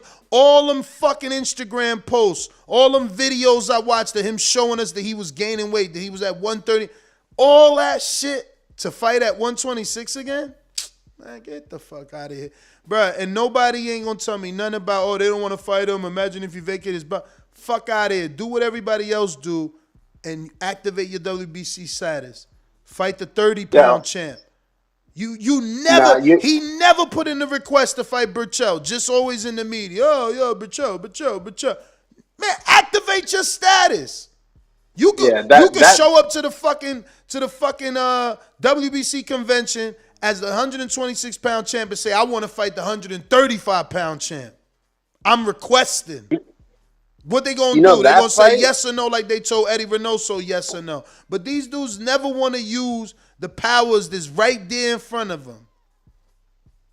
You know what it is though too, man. It's it's what Colbert said. Some guys are Al's guys, and some guys are Al's guys. He's just not one. I mean, I don't see Al doing anything for this guy, and he should. He should. I mean, that Navarrete fight. Navarrete is quote unquote a free agent. I'm not that's blaming a fight that Al, can be man. made. I'm not blaming Al, man. You can't name another fighter that moves the way Gary moves. Gary is Gary because of Gary. Gary, I'm about to Google and show you. He ain't fighting like 2 years. Gary don't even, Al loves him because he ain't get stripped for his WBC. He the only dude, man, at 126, they will have a Mexican wearing that belt in a heartbeat. It's because of Al he don't get stripped. Let me show you something. He last fought Tug in 2020, man. February 2020. That's Al Heyman favor that he ain't get stripped. 2 years. No mandatory. Man, knock it off. Al Heyman. Al Heyman got this dude eating lovely. Every mandatory he do is $1 million plus. He go back $800,000, $1 million. He go back to Baltimore and chill and train kids. And he's a fucking coach as an amateur. Yeah. Like, bro, he chilling. It's him that don't want to fight. He talked that shit, but he fighting at 26 again. He talked that shit. What, he still waiting for a Leo fight? All this time later, he gonna fight Leo now after Tank them fucking, man, shit him out? Come on, bruh. He's still sitting out here waiting, still talking about Tank, still talking about Devin and Crawford and anybody, and then you still fight at 20. I'm disappointed. I'm super disappointed, man. He should have been done with 26 when Shakur ain't fight him. Warrington ain't fight. What is he still doing here? Who's at 26? Somebody tell me. Like, what he gonna do? What he gonna do? What do you think he gonna do? Cross the street to fight Navarrete? He ain't fighting Navarrete. It's free agent. That's a free agent. Man, and you got Brandon coming up top now. rank all day, man. And even if somehow Al gets him Navarrete, so what? That's your career-defining fight? Your career-defining loss is still greater than anything you have ever done. I'm sorry. Yeah. Even though the JoJo win is good, Navarrete and JoJo, that's not Loma. That's not Devin. That's not Crawford. That's none of the names he be out here talking about, man. He got to stop, man. I don't know, man. I don't know. It's still a good fight, though. I hope everybody tunes in. I mean, I'm going to tune in. Like I said, it's the only fight of the weekend. Ain't nothing. I went back to the schedule. There's literally nothing here but they got him in Atlantic City. Yep. Jesus Christ. Yep. And that's what you saying. You saying Al don't love him. Al put him in Atlantic City. His peoples literally could drive an hour and a half to see him. They doing the best they can. They doing the best they can whenever the man want to fight. They got Evan Holyfield on the undercard, who's also in and around that area, you know, even though he's father from Georgia. But Subriel Matisse is on the undercard, and Tug Numbayar That's is on another the banger. undercard. That's another banger. It's a good card. It's a good card. Those are all A-sides, man. Who the fuck is Petros Anyanya? Man, get the No. Yeah, I don't even know. definitely. And Tug is fighting Shakira. What the fuck, man? I'm done. Yo, but why don't we just do the Colbert and Gary fight? I mean, Colbert's Again, tell Gary to move the fuck up, because Colbert's at 30, about to get the super belt, and he wants to unify with Shakur. Gary still at 26, 20 years later. Loma moved up 3 divisions. He's still at 26, man. It's him. It's him out here tripping. Look, I think they're showing me, is this blue means available? Oh, my God, because if blue mean available, yeah, I think blue usually means available. I mean, there's a lot of seats left for this Gary fight. I'm planning on walking up. That looks bad. I got a screen share that. That looks bad. Blue is available. Let me see. Click. Look at this. All that blue is available. The gray is the seats you can't get. So at least he sold out the ringside. But damn, that motherfucker empty. It's a pretty good venue. You know why it's empty like that? Because it ain't fucking Tank Davis. That's why it's empty like that. Because it ain't Terence Crawford. It ain't Devin Haney. That's why it's empty like that. They keep trying to give us these bullshit fights, man. Like, we ain't asked for this. But listen, let me let you go. I got my little co-host available over here. I'm going to get out to you. Let me see what I did. There you go. Just like the king is what I mean. The king is what I mean. Hey, yo, I'm going right in, man.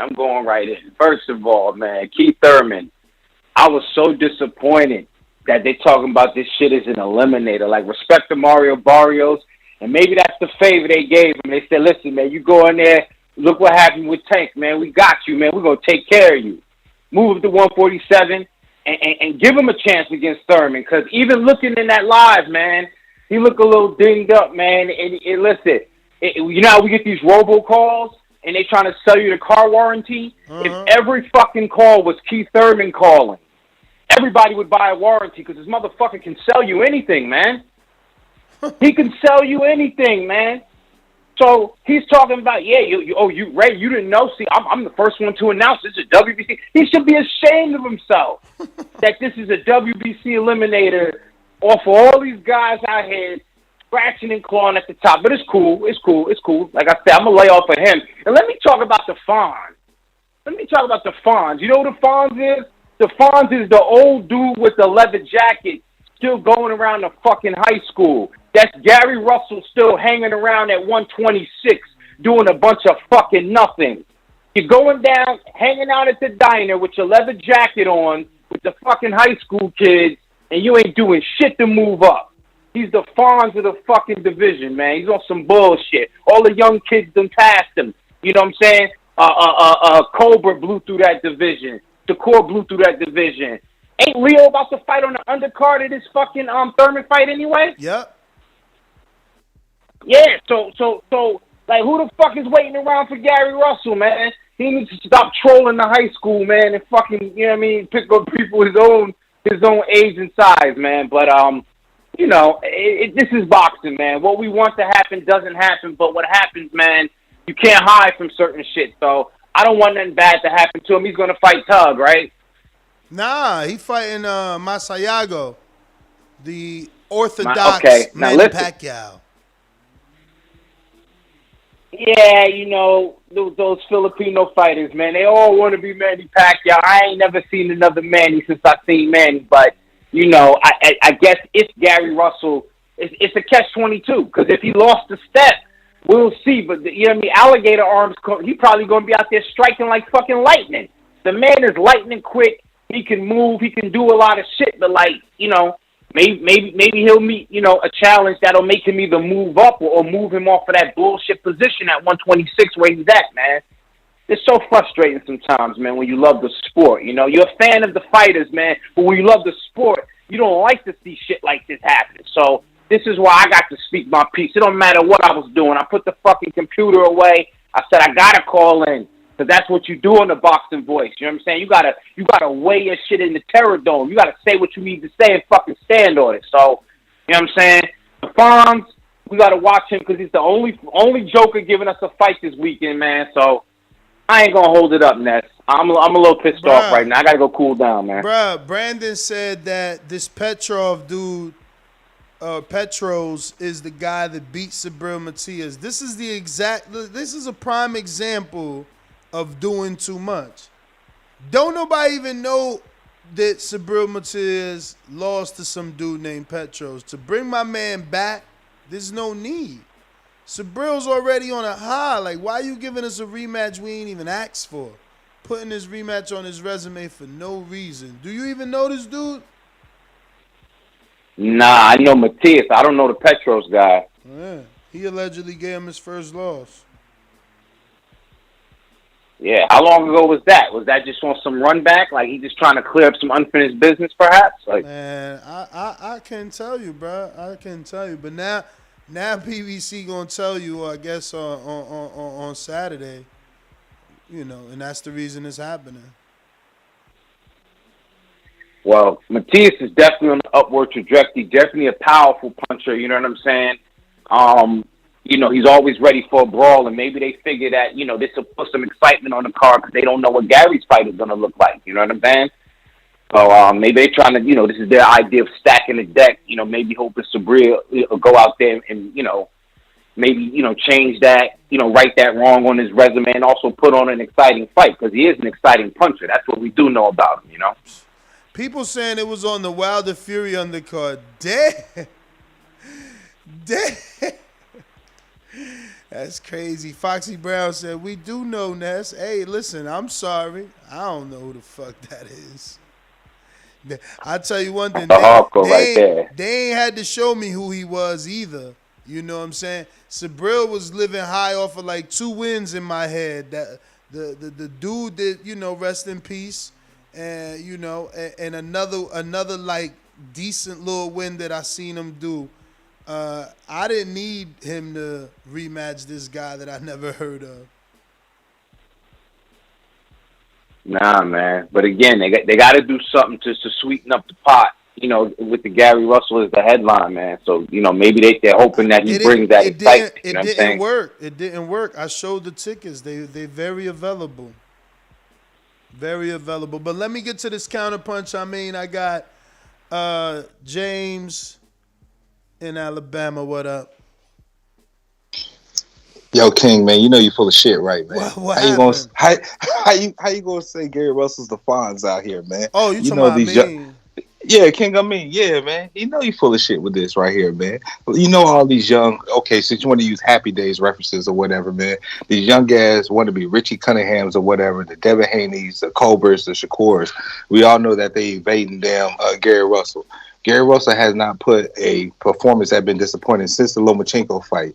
And Ness, you came to the realization after you seen what Gary Russell did to JoJo. Now you see why Devin threw that fake ass paper contract or whatever the hell out there, man. He really didn't want that smoke. It was fake as shit. Come on, man. If he really would have come to the people, he would have knew who to call, man. You got to talk to the when you gonna stop doubting Devin Haney, right? Like he didn't make me a believer. Just listen to me. He didn't make me a believer. I'm trying to show you that he has made you a believer. Linares had failed negotiations with Ryan. Devin Haney came and scooped that up, gave Linares more money, got the fight. Right? Bro, you already said Gary next level, man. Ryan had failed negotiations with JoJo. JoJo complained how he was making a career high payday. Devin came and gave him more than he was making in the Ryan fight. Like, they are invested in Devin right now. Eddie is telling you, we got a Middle Eastern offer for Devin and Kambosos, plus we could do Australian TV on Dazn for Devin and Kambosos. Plus, by the way, Devin took the first dosage of the vaccine. They are invested. They showing you they're invested in Devin. Like, don't say that. If Bill said it was $2 million, they offered Gary $2 million. Man, and just Bill.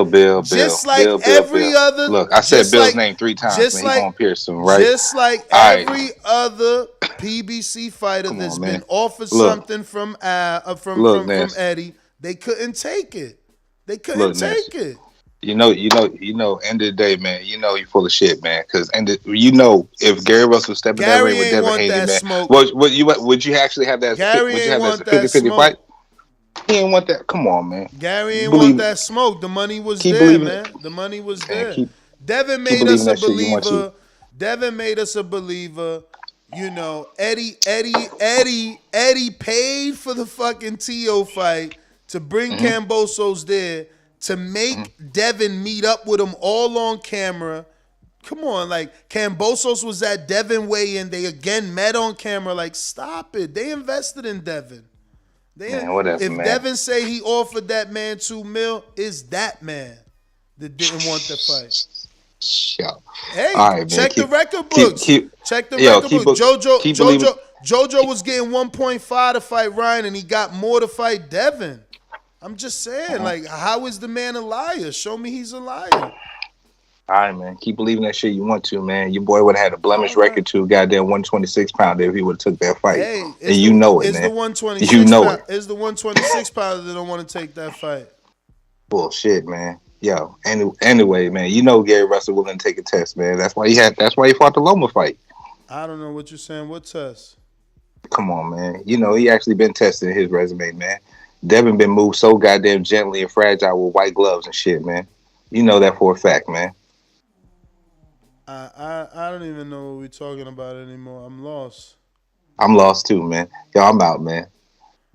Honestly, I don't know because, you know, Devin has a common opponent with JoJo. So they both beat the same dude. So I don't know. It's just he's showing financially that he's there. Not only is he offering dudes their highest paydays, but he's getting paid more than most dudes at that division. The Devin Haney hate is real. I see. It's crazy, bro. C-Dub, what up? Yo, Ness, what's up? TBV, what's up? Chilling. Yeah, the Devin Haney. Yeah, that hate is real, man. They gonna say he don't got no pop. They gonna say he can't bust a great, but you know, when you got the skills to pay the bills and you just winning, you know, they're gonna hate. But shit, yeah, I got to call in on Gary, man. I remember when I called in, when my first time calling in, I told you. I got off the Gary train, man. You said, man, you got to stay on it. Give him some more time. I wish I would have said then, wait till you hear the next announcement. Let's see how Ness feels. When he announced his next fight, going to be at 126. And he been saying he going to move up for 4 years. The same amount of time we've been waiting on the Errol Spence and Crawford fight. The same amount of time we've been waiting on the Wilder and AJ fight. We've been waiting on Gary to move up. Nah, I'm done with Gary. He terrible, bruh. And let me tell you, Ponce de Leon did this. But at least Ponce fought everybody coming up. Like, he fought Broner. Ponce got names, and he was defending. Like, Gary fighting once. First it was once a year. Now it's once every 2 years. That's crazy. And that's crazy. And he'll say stuff like, I'm just taking the fight to keep my tools sharp, keep my teeth sharp and stuff. And I understand if people don't want to fight you. I'm not gonna knock the Chris Cobras and I didn't watch Fun Days or whatever. Whoa. Chris at 130. Chris said, I don't want to call Gary out, so then they say I'm beating up on a little guy. But if Gary want to fight, he could get it. Chris out here talking about Gary. Hell yeah. Okay. Chris at 130, man. Chris at 130. It's Gary that don't want to move up. He out here. Right. And that's what I was telling you. He don't want to move up for 4 pounds, bro. 4 pounds. Right. And let me say this before I go. Can you please? Maybe I gotta do something with a special option or something, but we want to know why is it so. What are the pros and cons with moving up? I thought that was the easiest thing to do. If somebody can't get a fight, you just move up and, like you said, get your WBC the mandate. Yeah. Why hasn't he not done it? Because he's comfortable. He comfortable. Okay. He could be out here in front of This what I'm saying. These dudes is they could be out here in front of every reporter saying, I'm gonna ask the WBC to let me fight the winner of Valdez Shakur as the champion at 26. I'm eligible to fight the champion at 30. Like, he ain't putting no pressure on Mauricio. He ain't doing interviews, and he ain't sending no petitions. Bill Haney sending petitions, man. These dudes is on it. Samson Lewikovich sending petitions, man. You know what I mean? These dudes is on it. Eddie Hearn sending petitions. Eddie Hearn right now petitioned the 80-20 for White. He trying to get it reversed. People that really working for you. People that want to do something. Gary ain't doing nothing because he don't want to do nothing. Yeah, I would have said on the Gary was train if he just showed WBC. If he would have showed that he sent the petition in. This fight right here, I don't care what my G-Man talking about. I don't care. Listen, I don't care nothing about that. After all the capping, you coming to fight this dude? Nah, man. You lost the fan. You lost one. He lost me. Okay, you off the train now too. I'm Shout off out the TBV, train, man. I'm off the train, man. I'm going to watch this fight, excitement, because I know he going to look good versus this dude based off that JoJo fight. But it's just like I'm off the train, man. He need to do something, bro. This shit is we need that. This is disappointing. This one right here is disappointing, man. I just expected so much more.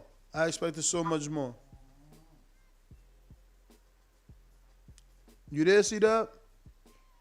Yeah, shout out TBV, man. Yeah, like I said, that's why I got off the train, man. That's why I got off a couple of, I want to say last fight or just last year or 2 years ago. I think it was last year. I think it was when I was like, man, this guy just keeps saying he's going to move up after the Devin fight didn't manifest.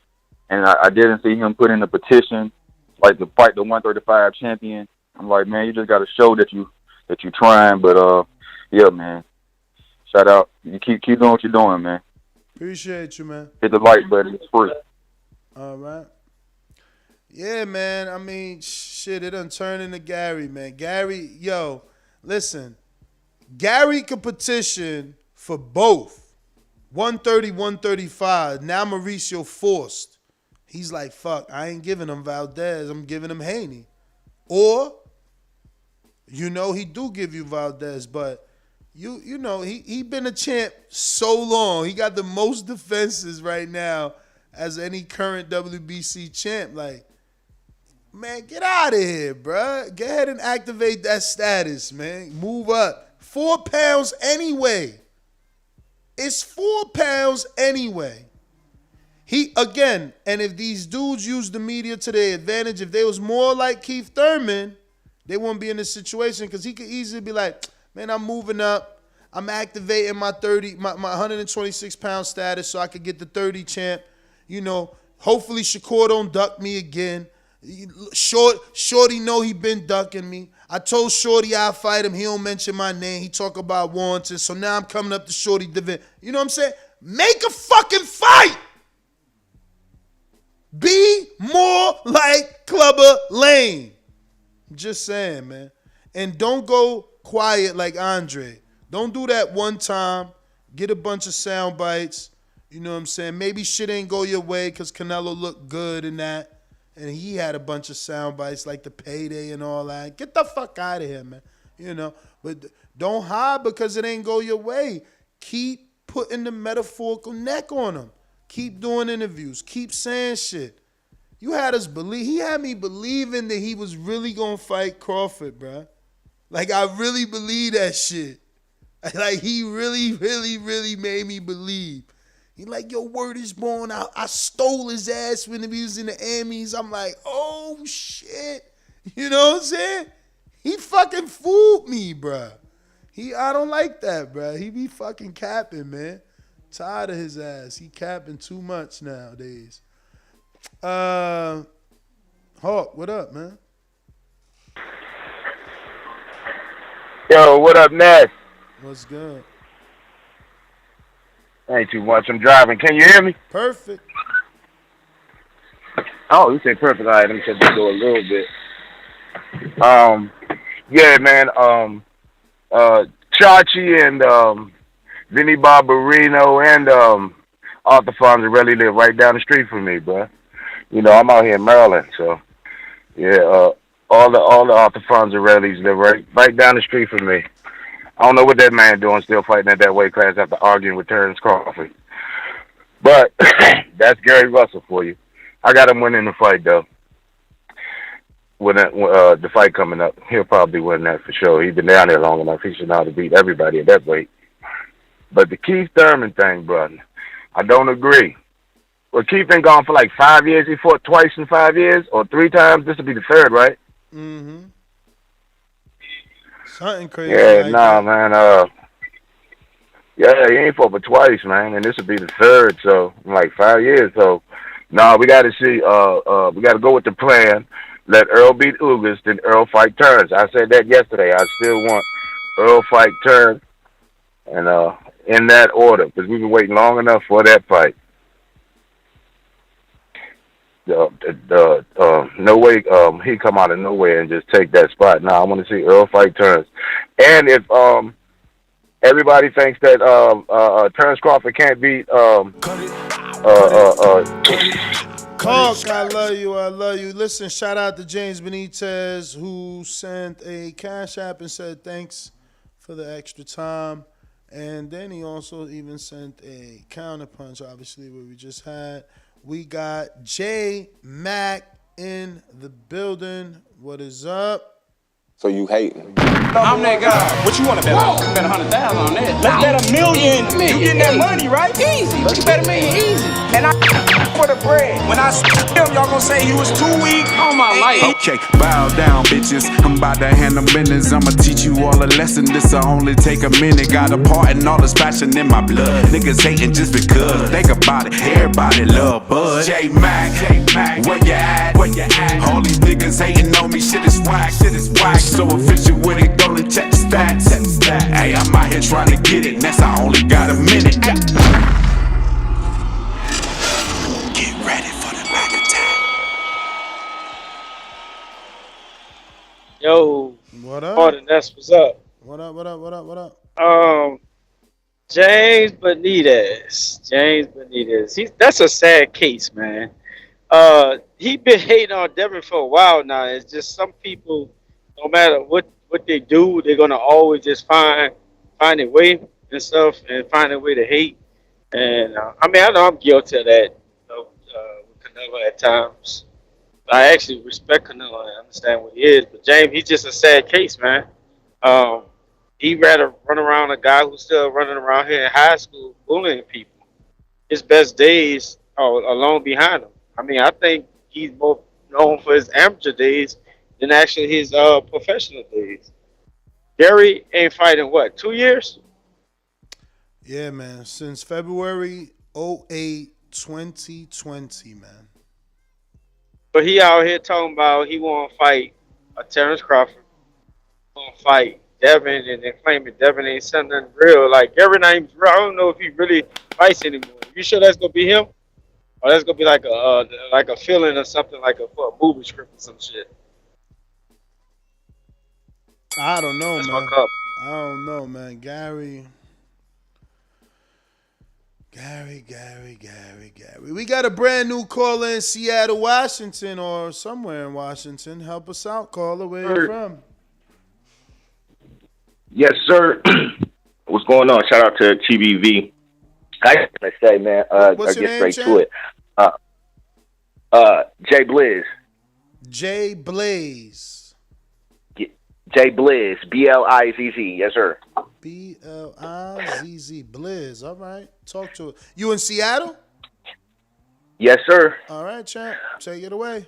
Over here by the Benavidez got a new gym. He's out here now as well. But anyways, this is basically, I'm gonna get straight shooter. I'm gonna get straight to it. Like, when it comes to Devin Haney, bruh, you know, like, he's probably one of the most duck active fighters. And I got a list here, quick list of 10 fighters that he's called out in the last 2 years. You got Gary Russell, you got Broner, you got Tank. He called out Richard Okomi. He called out Mikey Garcia. He called out Ryan Garcia. He called out Rolly. He called out Tio. He called out Roma. He called out Fortuna. And the next potential right now he's trying to fight Kambosos, but that's 10 fighters that he's called out. Not saying that they ducked him, but he called them out and they didn't fight. So when we talk about fighters avoiding fighters, Devin's taking all the smoke. Right now he's on a mission to become undisputed. I ain't no fanboy. I'm just a fan of the sport of boxing. But when it comes to Devin Haney, man, we got to give him his flowers, man. He's been going after everybody. He's willing to take all the big fights as well. And on top of all of that, you can only name one fighter that's called out Devin Haney, and that's Frank Martin as of recent. So you guys could do what you want with that. That but other dude too, Michael Williams Jr., but he lost on ESPN. Oh, and the other dude. He called out. The other dude too, Floyd Patterson? No. Schofield. Floyd Schofield. Yeah, Schofield. I believe they sparred, and I heard he got the best of Devin. Mm-hmm. That's what I heard. But yeah. I'm not surprised about that one at all. There's some up and coming guys that be in the trenches, be in the gym, and know what they know. So, but that's for us to wait and see as boxing fans. But as far as Devin goes, and then with Gary Russell, the respect is still there. I just think that he got to do something. He can't just keep trying to finesse the fans into looking at him as the boogeyman or an avoided fighter. And he has options. Like you said, he can move up and activate one of them statuses. He got a big enough name, and he's already a champion. So, but, that's all I got, man. Appreciate you for having me on. Shout out to TBV. You guys take it easy. All right, brother. Appreciate you for calling in. We going out to Rob in North Carolina. Yep. Hello? What up? Yo, what's going on, man? Chilling. Hey, look, I was listening to the show yesterday about the Terence Crawford Spence thing, right? I want to know, you were talking about Crawford should get with Floyd Mayweather to try to make the Spence fight. Hell yeah. Look, but you think Mayweather will be trying to make that his first fight if he signed Crawford? Maybe not, but it won't hurt him to take a Broner fight before that. It won't hurt him to take a Thurman fight before that. So what you think? Probably 2 fights before he'll be able to get the Spence fight. I mean, it all depends. He got to go sit down and see. Maybe Floyd tell him, yeah, I could give you we could give it to you. We could do the Spence. You ain't got to do that. But maybe he tell him, but we could go this way and do this and get you a little, in better position. Yeah, the promoters mess it up a lot. I want to see that fight, but it seems like the promoters they don't want that fight for Spence right now. Like they saying ain't no money in that fight. But do you believe that honestly? I mean, yeah, it's the biggest fight. It's the biggest. It's the biggest fight. I don't think the money's there, man. We can't guarantee that fight does over 500,000 pay-per-view buys. We don't even know if they do that. Earl ain't do that with nobody yet, and Bud ain't never come close to that. So 500,000, that's only 40 million. If they got to give 40% to the providers, what they paying the fighters? Look, Ness, I understand what you're saying. But when you look at Deontay Wilder, and Fury, either one of them did no serious numbers before they fought each other. That's enough. 850 is enough, man. That sells but the fight. I'm talking about I'm talking about before they fought though. Neither one of them had no big pay-per-views. I mean, but they knew that the money was going to be there for that Wilder Fury. They knew the money would be there. Yeah, but you talking about the heavyweight division. You can't compare Bud to a heavyweight. All right, I get you there. Yeah, but I'm just comparing numbers. If you're looking at pay-per-views. You can't compare their numbers. Listen, Tyson Fury was the great white hope, man. And then he did it. Like, you kidding me? They sold him. My man came out to the Apollo Creed Coming to America in Vegas, bro. Like, they sold him as an American homegrown, bro. Like, I hear you, but I don't hear you. I got me some Keem in Florida. What up? Are you available? No Keem, no Keem. We going out to Mr. CYP. What up? There we go with that great intro.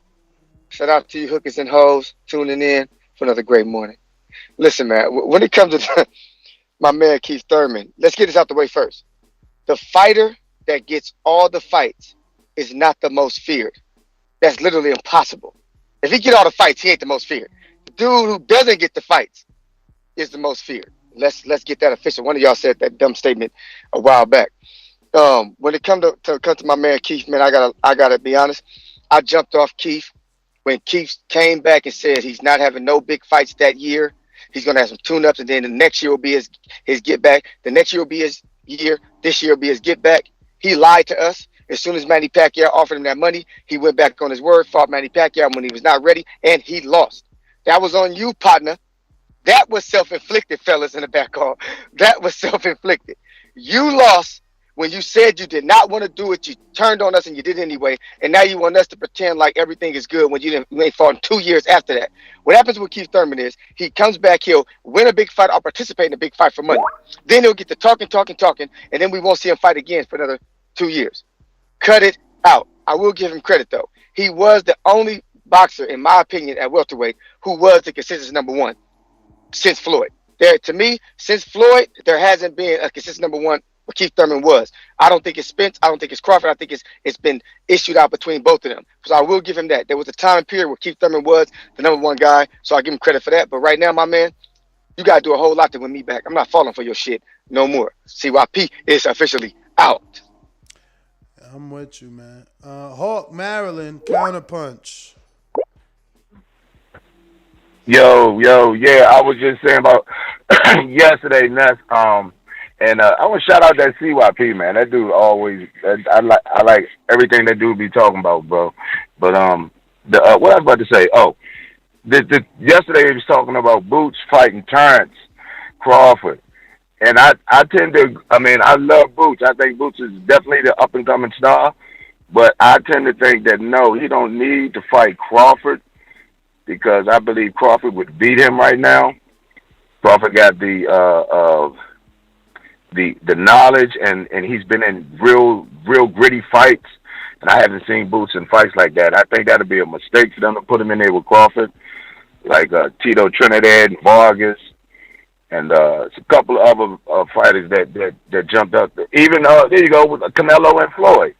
I just think not the time. Crawford is nobody's fighter you pick on, bro. So, I just wanted to shoot my opinion on that from yesterday. Because they was like Boots is going to just blow through Crawford. Not going to happen, bro. Crawford is not nobody's pick to be picking on. But the Keith Thurman thing, yeah, I just think Keith need to do what he's going to do with Barrios, and we see how he look, and then we go from there. But that's my call, Ness. All right. Raw Dog saying, you misquoting what I said. I never said the fight doesn't sell. I said we don't know if it does 500,000 pay-per-view buys. Pacquiao and Thurman did 600. Wilder and Fury did 850. Canelo and Plant did 800. So, I mean, I don't know, if you need to be timed out or you're being weird. You know what I'm saying? But we got best dad ever, Devontae. What's good? But Ness, you know who Batman is? Team Batman Boxing in the chat? No, Batman. You talking about Gary Russell brother? Yeah. Yeah, I've heard of him. I've seen him. Yeah, this why I don't believe in Gary Russell. First and foremost, now that Tank knocked out Leo, they discrediting Leo. He a bum. He all this, and they were just chasing him and all of that. But this what he said. He said that after Gary fight Saturday and Colbert fight, whoever he fight for the WA title, and Colbert get that belt, he moving up. So I guess we can put these feet to the fire then. Now he want to move up for Colbert. Everybody else he could have moved up for. He tripping. But I'll take that fight because I know Colbert don't mind that fight. He want that fight. He said actually Colbert told us he was supposed to be fighting Gary, but then this Gutierrez shit happened. So Colbert been locked in for that. He ain't got no issues with that. You know what I'm saying? Gary gonna have to show us once again. But let me see. The poll's still going strong, and it's still pretty much the same. More people believe that he will get the winner. I guess they're believing that Thurman really does have an eliminator. I hope that our good friend Mauricio can come out and let us know if that's true. Because I don't believe it. We got Big Fish Vega that says the WBC will make it a Mando if Big Fish says okay. All right. Matt Bent in Kansas City says, I agree with James Cole. I believe it's passion for James Payne Lethal. James Benitez says, Gary been in good fights. His resume better than Devin, Colbert, Shakur resume combined. Why else all these guys ducking him elite skills? How is resume better? His biggest win is Jojo Diaz. You tripping out in these streets. What other wins does he even have? Johnny Gonzalez? Like, Johnny was a tune-up for Abner. He wasn't supposed to get knocked out. Like, who's his biggest win, really? I'm going to have to Google him again. Let me see. I had it pulled up. That Kiko win looking good, James. He beat Kiko when he was 39-8-2, but Kiko's a world champion now, so that Kiko win looked good. His Joseph Diaz win looked decent. I mean, let me see. That Kiko win looked decent. The Joseph Diaz win looked good. Oscar Escaldón? That was a mandatory, I guess. What about Patrick Hyland? Remember, he was signed to Snooki from Jersey Shore. We talked about Johnny Gonzalez, who was 57-8 at the time. Oh, it was Christopher Martin, the CEO. Who was it then, bro? Like, I'm sorry. What resume? Because his two biggest wins are Joseph Diaz and Kiko Martinez, right? Because they're both former champions. And then if you want to throw in another former champion in Johnny Gonzalez, who was super old, you're just reaching. But that means that the Devin win and the Linares win, the Linares win and the JoJo win is on par with Gary because they've got a common opponent, and the Linares win is bigger than the Martinez win. Linares is a multiple division world champion. Martinez, not quite the same. And that's sad that Devin's resume is on par, if not greater, than Gary, who's been fighting longer. He started his career in 2009. So try not to defend Gary these days.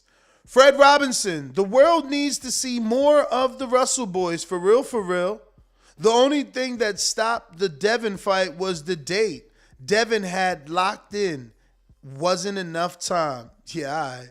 Now when you on every Instagram post saying you in the gym and you stay in the gym and these boys don't train like you and then you need more time, Dazn was going to sell it. That shit was going to sell. We wanted that shit, man. They let me down. James Benitez says, sad case. Gary's still more relevant than Boo Boo. I don't know. Boo Boo been fighting. At least he got like 6 fights in the last 2-3 years. Gary got like 1 fight in the last 2-3 years. So, nah, bruv. A lot of callers on Blog Talk. You got to press the numero uno so that I know you want to talk. It lets me know. Then I get to go to you. I'm going out to Intrigue in Atlanta. What up? You better not duck me, son. You better not duck me, son. One time. Keith Thurman, since the age of 7, has only had one job in life, and that's boxing. One time. Don't play me, nanosecond. I've been here for way more than a nanosecond. I've been waiting on the phone call. One time.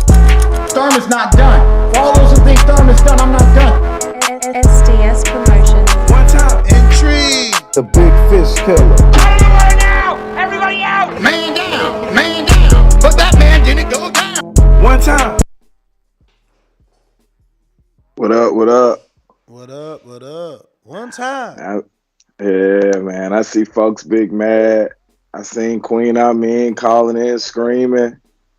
I wish he kept that same energy when it came to Border Wars. But it must just be that time of the month, so we know he'll be back to his regular self in a couple of days. But, you know, this is all I'm going to say, man. For all the doubters, all the haters, Keith Thurman is back, man. Don't matter what happened in the past. Y'all can bring that up. Don't matter what y'all saying he doing in training. Don't matter if you think he's wise, he's injury prone. Just wait to February 5th. And once he sparked Mario Barrios in 6 rounds, y'all going to have a new narrative to say. And that's cool, too, because then we're going to go to Spence or we're going to go to Bud. It don't matter. I don't care. We'll take either one. So I'm not going to even fall into the games of going back and forth today. I'm just going to sit back, relax. We about 2 weeks away from February 5th. About to make some money in Vegas, and that's what we're going to do, man. Holla at you on my boomerang. Well, all right. Speaking of boomerangs, we got hella callers. NO, New Orleans, what it do? Ladies and gentlemen, I'd like to introduce to you a young fella, and he comes from the Magnolia. Ooh. What's good? What's happening, Ness? What it do? How my audio sound, bro? Straight. All right, bro. Keith Thurman. He back. He trying to pull off another magician act. He been talking all this shit about he want the Crawford fight. He want to fight Spence and all this shit, bro.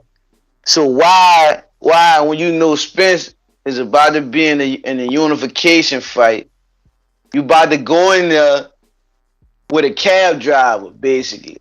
Cause I'm gonna tell you why I'm calling dude a cab driver before everybody get defensive. He just got knocked out by a little dude, and that's at 140. His very next fight is against Keith, one time supposed to be the killer Thurman, who's a big welterweight. He really need to be at 154. So you're gonna put this guy in there with Thurman on a pay-per-view fight, and that's supposed to sell us on he back? Now, I ain't talking about you, Ness, because you feel like he need a couple more fights. I'm talking about the fans that think this dude is ready right now after a 2-year layoff. You know what I'm saying? He gonna fight this. We don't know what's gonna happen with this guy. This is supposed to be a layup, right, Ness? I want you to admit that. This is supposed to be a blowout. I mean, I don't this know next about fight. a blowout. No, Ness. It's supposed to be a blowout. Admit it. It's supposed to be a blowout. No, if Thurman is 100% back, he should be blowing out Barrios because Tank did. What did Thurman tell you? He told you he was 100% back, right? I mean, talk is cheap. This is what we see in the ring, man. You know that. So if we see another Josecito who was supposed to be a blowout, now you can say what you want about Thurman. I mean, Thurman won 10 or he won 9 or he won 10 rounds of that fight. No, you thought, Ness, you was on the seat of your fucking pants when that left hook hit Thurman and he was going all around that ring, dog. You thought he was about to be knocked out. And we see that guy against this dude here, man, I don't know, Ness. I don't know. I think the Keith Thurman story is coming to an end, bro. I think this supposed to be a blowout. That it's either supposed to be 10-2 or it's supposed to be a knockout within the first 4 rounds. Anything other than that, and that's like that, it's a letdown. It's a letdown. This man had every fight with PBC since he been there, man. Now you mean to tell me he gonna fight this dude and get a shot at the title just because he said so? Man, I don't know, but I think Al Hammond, man. Y'all talk about. I don't know. He got everything else he wanted. You jumping on late. I already said I don't believe it. This him guessing because the WBC asked his weight. He guessing. Man, my thing is, Ness, fight the Crawford fight. Then that'll put you back in the limelight of the fast. Like, all right, maybe Keith Thurman back. He come through and beat Bud. He said that. He said, nah, man, he trying to make this an eliminator, man. He ain't trying to fight Bud, man. He trying to make this an eliminator. He clearly said if the WBC doesn't mandate him, then he will fight Bud as long as they send him a contract and the terms to the fight is right. That's it. He said that. All right, bro. So I'm just saying though, you feel like this fight should mandate him for. I hope this shit. I hope he beat this dude and get that Spence fight, bro. I told you. And he get his ass flatlined. I told you. You dig? I hope it go down just like that. All right. That's my call, bro. I told you what I'm saying. What I'm saying is I don't believe it. And I'm telling you, he also stated that if politics doesn't allow him to get the winner, he'll gladly fight Crawford. I don't know why. This is what I'm saying. Like, I see all these titles, all these videos people making. Like, why they lying when the audio right there? They just changing it. My man clearly said that if politics get in the way and it don't go down like that, he willing to fight Bud. He just need a contract and the fight stipulations or whatever the fuck word he used. Paco, what up?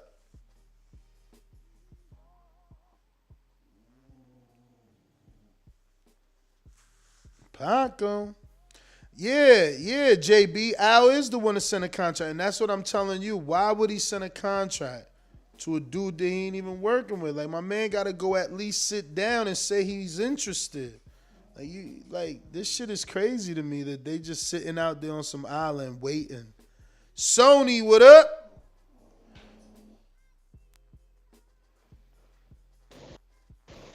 Hey, yo, what up, man? Can you hear me? Yes, sir. Hey, yo, shout out to the bat channel as always, you know. Hey, yo, man, Gary Russell, bruh. Yo, we were just talking about him on the bat channel last night. And I don't understand Gary Russell because I agree with you, Ness. I mean, he was talking stack bundles like a year or so ago because he had me thinking he was going to fight Crawford too. With all that shit he was talking to, now we got this, and it's like, all right, bro, whatever. But the thing with Gary Russell and Keith Thurman, they both kind of talk the same game. It's like they're big talkers. And say what I will about Keith. I gotta see Keith gotta wipe out Barrios in 3 rounds. He gotta do it in order for him to show me something. He already fighting a man that's undermatched for him. So he gotta take him out in 3 if he want to sell me anything. But on the other hand, I am hoping that Keith Thurman does do that because what we need is a third big dog in that argument with the Spencers and the Crawford. And Keith Thurman, if God willing in his way, puts him in a position to where he can be able to remake a name for himself, he could be that third person that we need to really get this ball rolling with the whole Keith Thurman and Errol Spence argument. That's my call. Peace and love. Shout out to the bat channel. All right.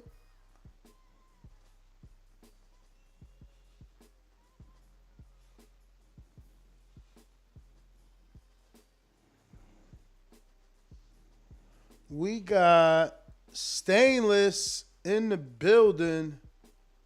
What is up? Red belt, black belt, WO and green. I'm king. Undisputed GOAT, TBE. And you can catch the news first on TBV. Voice of the people now let me speak. Scientists of the sweet, BOXING.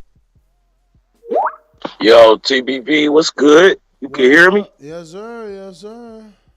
Yo, happy Wednesday to you. We made it to another one. I know every day feel like Friday to you, but I know it's Wednesday, so happy Wednesday to you.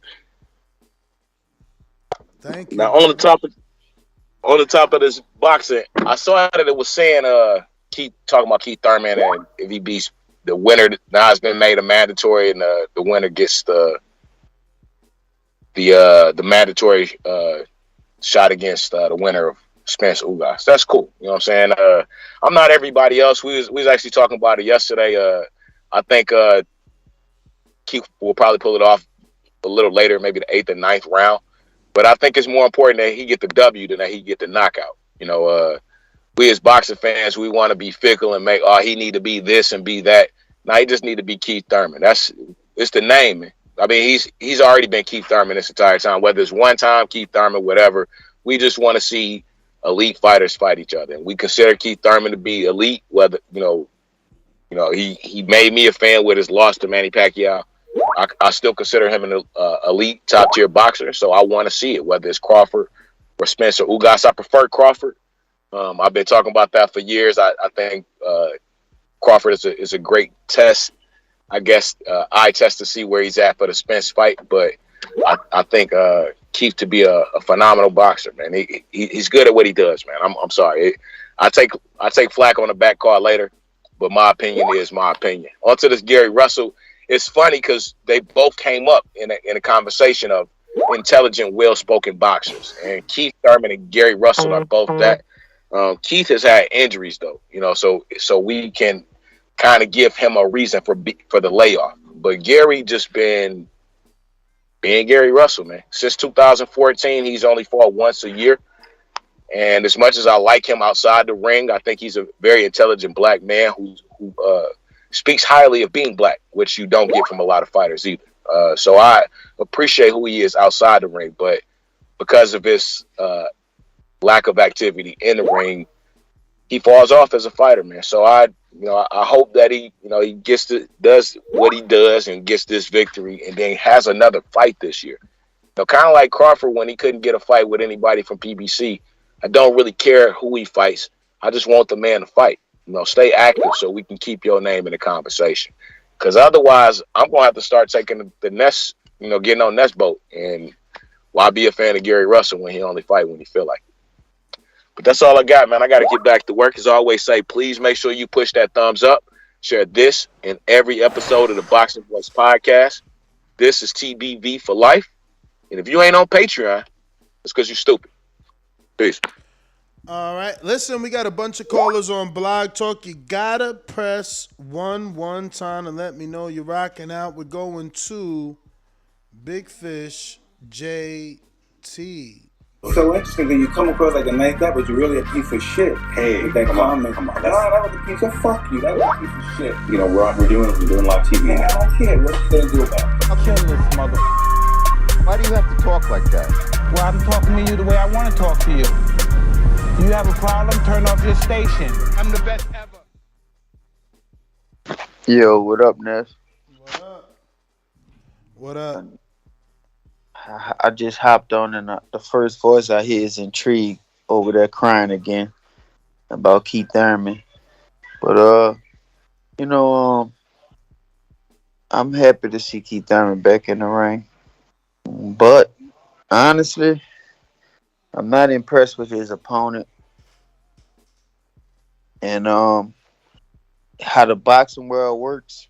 He's going to be judged if he doesn't do good in his fight. Do I see him beat Mario Barrios? Yes, but if he in there going back and forth, struggling, they're going to be asking questions, and Gervonta Davis' name going to keep being brought up. How does this little guy get in here and stop this other guy, this guy that was bigger than him, and then Keith Thurman get in there and struggle with a little guy? So it's gonna be a bunch of excuses and stuff. But honestly, the tables has turned on Keith Thurman, because when he was at the top, he was talking the same stuff, a little different than Errol was when Bud came in the surface up. He was like, "Who is Bud?" and stuff like that. Bud ain't nobody. He a small man. Whatever excuses he was making at the same time, but things been changed. Kind of humble because he lost, and all that. But now he just got to give the respect because like anybody, he's not the man no more at the welterweight division. He just one of the top fighters there now. So I still want to see all the fights because Keith Thurman is a good fighter. But of course, you got humble when you was on top because you're not the man at the top no more. That's Errol Spence. Then you got Bud.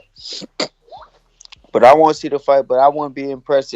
I wouldn't be surprised if Keith Thurman struggled in that fight. That's my call. All right. J Mac, Boomerang.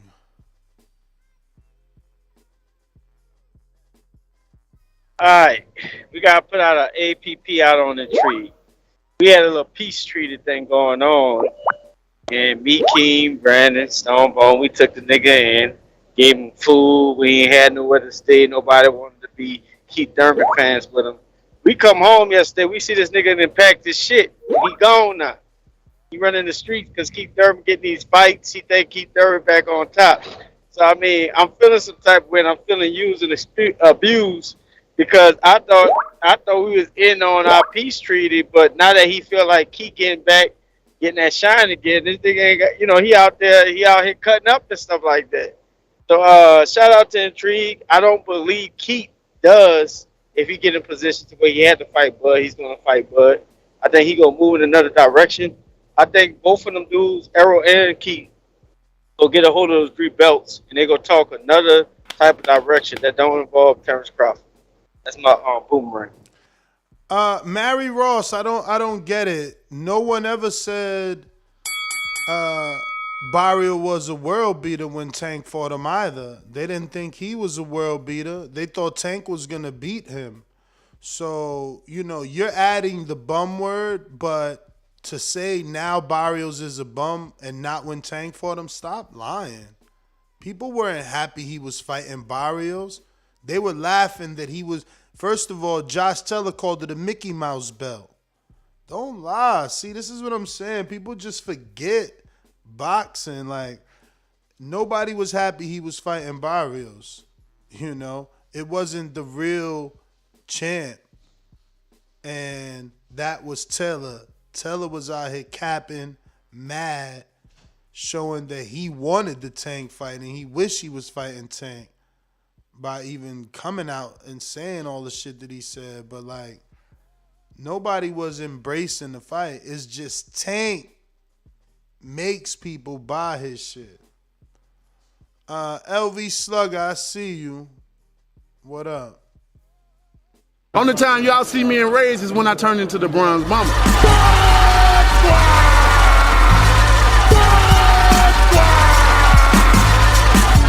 I want a body, and he gonna be the body. The ambulance better be ready, the medical better be ready, the referee better be ready. They better have that towel to be able to throw it. SDS Promotion. Was he right? LV Slugger.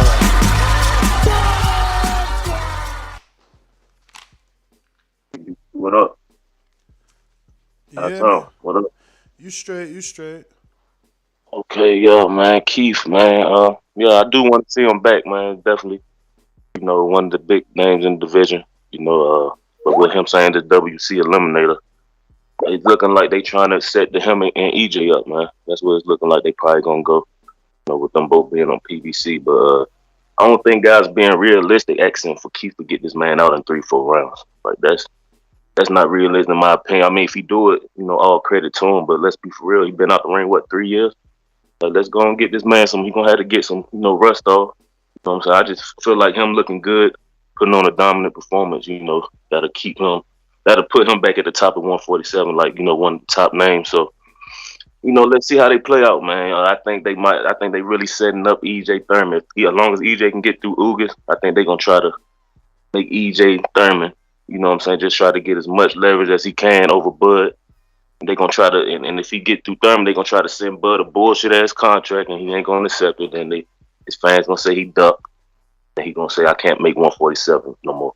So, I mean, it's just looking like that's how it's going to play out, man. It's definitely, look, I hope not, and I'm hoping Bud can get the key fight.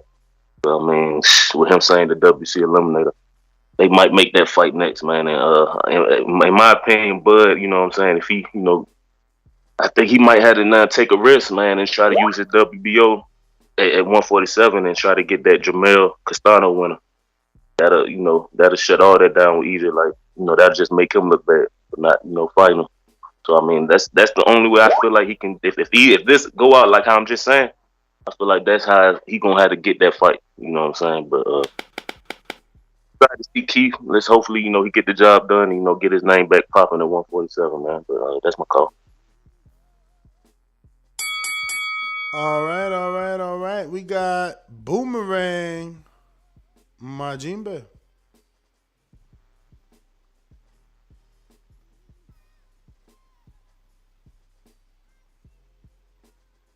No Majimbe. We got Super Chat.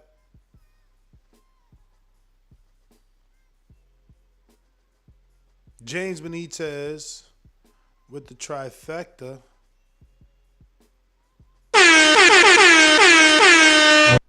Abner, Leo, Tank were all put in protective custody. Gary would beat Leo 99 times out of 100. Devin, good, nothing special. Gary Russell puts a beating on Devin and Chris Colbert. And then he says, Spence versus Boo Boo, who you got? I don't know. That's a hard fight. I got a counterpunch from Sony saving the day because I don't know how to answer that. Spence versus Boo Boo. I'm going to say Spence because he's the one doing the heavy lifting and showing that he could do. Boo Boo is like this mystery. Yo, Damn, champ. You should. Yo, what up, Ness? Can you hear me? Okay, yeah, now we hear you.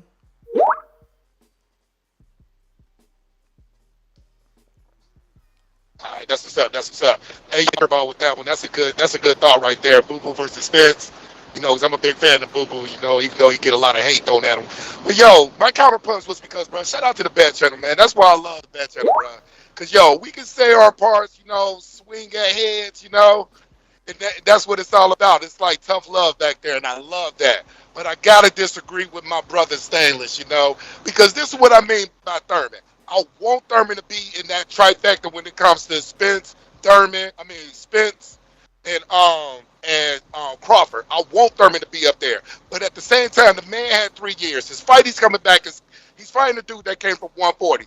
And he's talking what he's going to do, what he wants to do in the summer like he never left. So only thing I'm saying is that if you talking that and you was once time considered the number one in the welterweight, you got to come out and you got to put a stamp on it. You can't come out there and play ring around the rosies with fucking Barrios for 12 rounds and get a decision. I ain't trying to see that shit. Only thing I'm trying to see is what Thurman is saying. You got to come out and put your foot on this man's neck. And that's what I'm saying from what he is boasting. And that's what I mean by that. But I always got love for Thurman, with the shout out to Gary Russell too. But yo, that's what I'm saying, bro. You got to put a stamp on it. Peace and love. Peace and love, champ. Who we got over here? Coming through on the line. You know the number to call in, 1-425-569-5241. Press 1. Uh-oh. Tommy's back. Yo, you got me, Ned? I got you. Yeah, shout out to the dude that keeps saying Thurman lost. He lost Thurman. Thurman lost him because he said he was gonna do some combat fights and then come back and fight back. Yeah, that's what he said. He gonna come. He gonna do some tune-ups. That's what he was gonna do. But actually, he was gonna get the surgery after Josefito. But why the hell would anybody saying anything go turn down the biggest money fight possibly out there for them at that time? You're not gonna turn that down no matter who you is.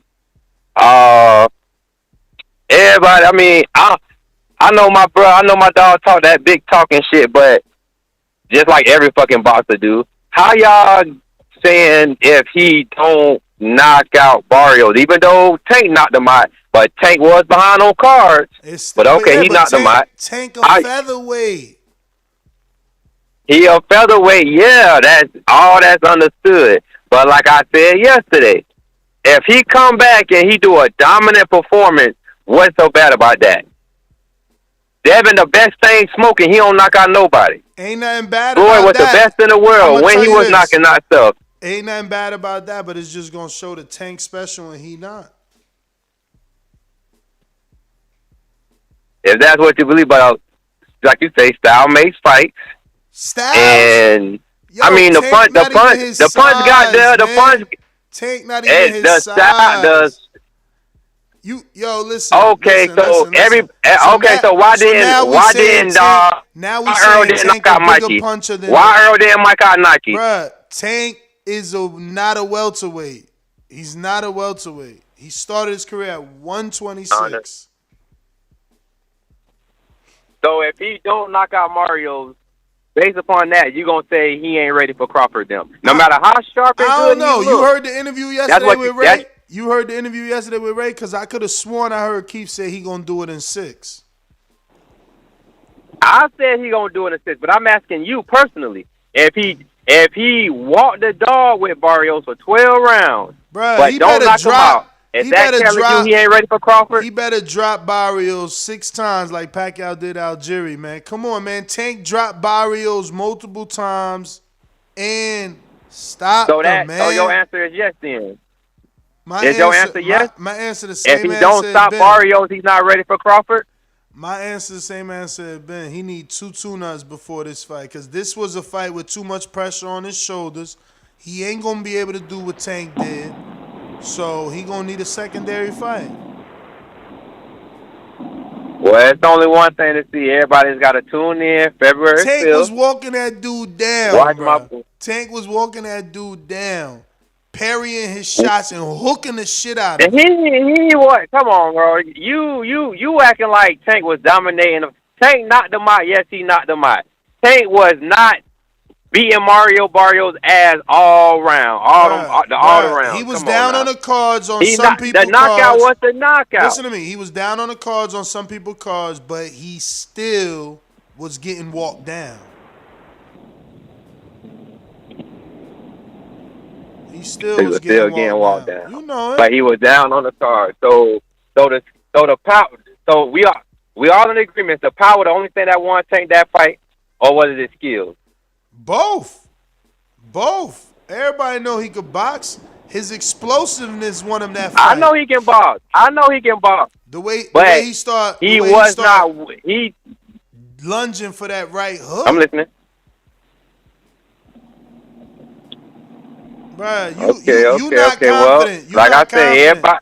That's why you saying, "Oh, he ain't got to stop him." Why you think I ain't confident? Because you saying he ain't got to stop him. When would we say that? When would we say that? Like, when would we not care? Listen, I got it in 6. I got it in 6. I got him. He's gonna stop him. I'm just telling you, if he don't, but he walked the dog with him, that don't mean he's not ready for Crawford only because he don't knock him out. That's all I'm saying. I'm just saying. If he don't stop him, yeah, he need another fight. You can't go in there. You can't even stop Barrios. What you doing in there with Crawford? Okay, so shit. If you think his power gonna be gone because he don't stop him, then that's your opinion. I'm just saying, right? If you can't stop Barrios, how you gonna stop Crawford?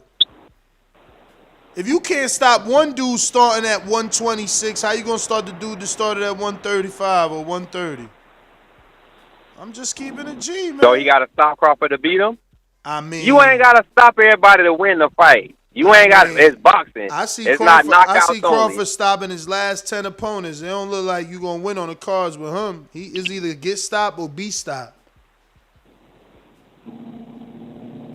That's how you look at the fight game, my man. I mean, look, he stopped Benavidez in 12. He doing dudes. All throughout the round. Like, you don't know when it's gonna come. He took Brook out early. So unless you stop Crawford, you lose to Crawford. That's your take. I mean, unless you stop Crawford, you gonna lose to Crawford. I mean, you gonna try and outbox him? You recommending to Keith go out there and outbox him? Oh, all right. Yes, sir. Mm-hmm. But you have a good day, my guy. All right, Tommy. We gonna be tuned in February 5th, champ. Tuned in. We got Jerron. What up, Louisiana? Well, on the subject of Keith Thurman, he really can't. He can't. Just can't go to this one. He could barely get past three. He need to come out here and put this boy to sleep if he's serious about getting the Spence or the Crawford fight. And then even with that, I think he's gonna need another fight, maybe Dolla or somebody. Mikey Garcia, somebody to let us know he's really back for real. And then, as far as Gary Russell, I have to fight somebody. You got too many names around you to not be trying to make some kind of fight with somebody. You got Tank Davis, one of the biggest names in boxing, not that far from you. And you're not trying to get to that and make that payday, which is a shame. And I feel like right now, Crawford is in the driver's seat. He's not signed nobody. He's independent, and if he wanted to, he could stay that way. And let the money come to him. That's my call. All right.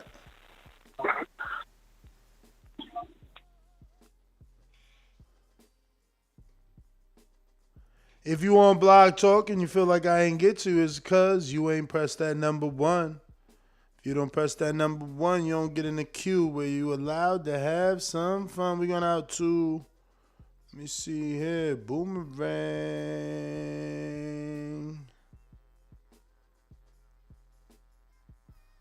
My Gene Bear, I went to, you ain't answer. Intrigue, Boomerang.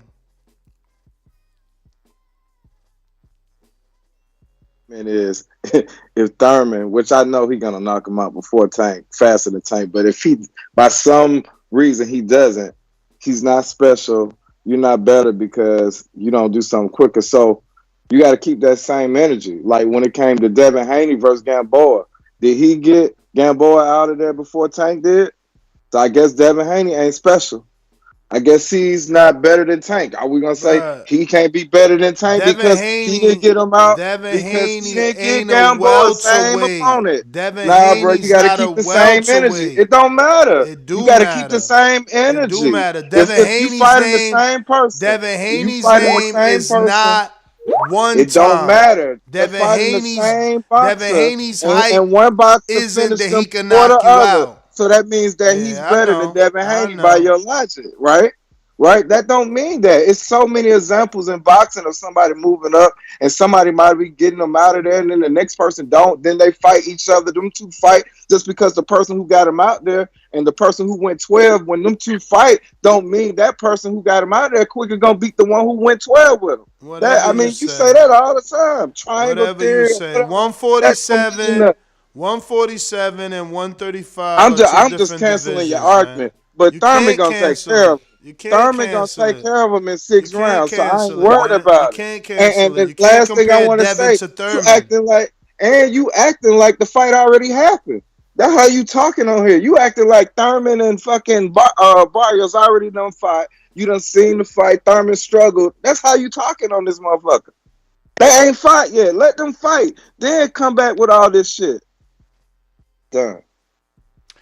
I hear you, man. All that sound good. You sound like a disgruntled Thurman fan that hasn't been able to get your Thurman fix in a while, and you already making, premeditated excuses, man. The truth is, Devin isn't supposed to be compared to Thurman because it's not Devin calling himself One Time. You know what I'm saying? He's modeled himself on some Floyd shit. Floyd wasn't out here knocking people out, and maybe you want to say he did that in his pretty boy stage. Okay, so what? That ain't Devin. Devin ain't a welterweight. So I just don't get it. The comparison is silly.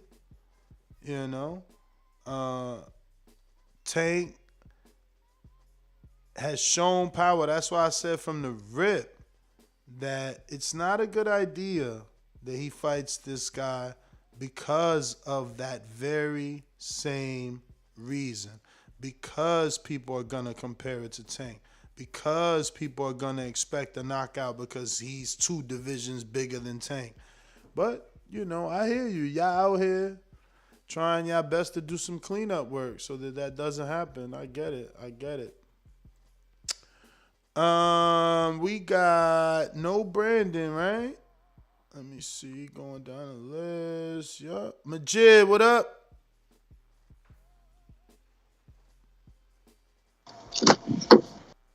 Hold up. Everybody need to like the video, subscribe to the channel, join YouTube members and Patreon for something. Shit, Thurman return. I'm just looking at it like if he in the Eliminator, I ain't mad about it because this nigga done put in hella work. He on a comeback, get back, whatever the hell you want to call it. He only lost one time, so I'm just like, shit, let this man get that muscle memory. If he don't knock Barrios out, fuck it. If he do, there ain't nothing but a selling point for the next fight, and they always trying to get him in some bigger shit when he ready. So, I'm here just to support this shit either way. Everybody need to get those likes up, and Gary Russell and them fighting this weekend. I don't have nothing to say about that. I'm out. All right.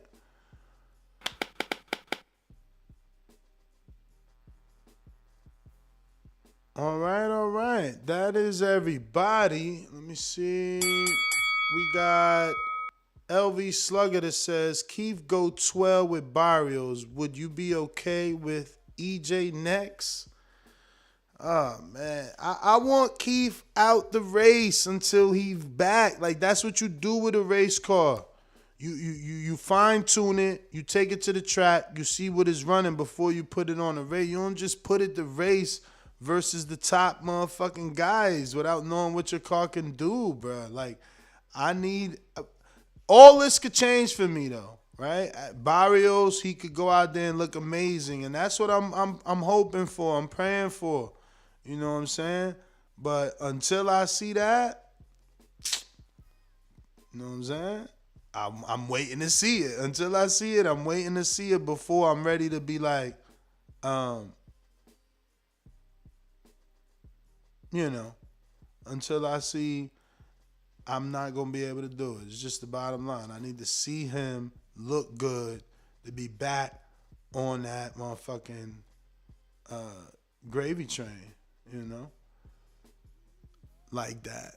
But, yeah, that's everybody. Catch us on the next one.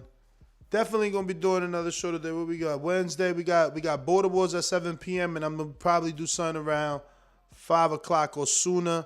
Make sure you stick to the community page to see any changes. But, we got the Charlo show out there. That was in some interesting news. Got the Ryan Tevin out there. That's some also good news. We got a couple of things, man. Let me know in the Discord, Skype, wherever you get a hold of me, what you prefer, and we'll get it done. Peace.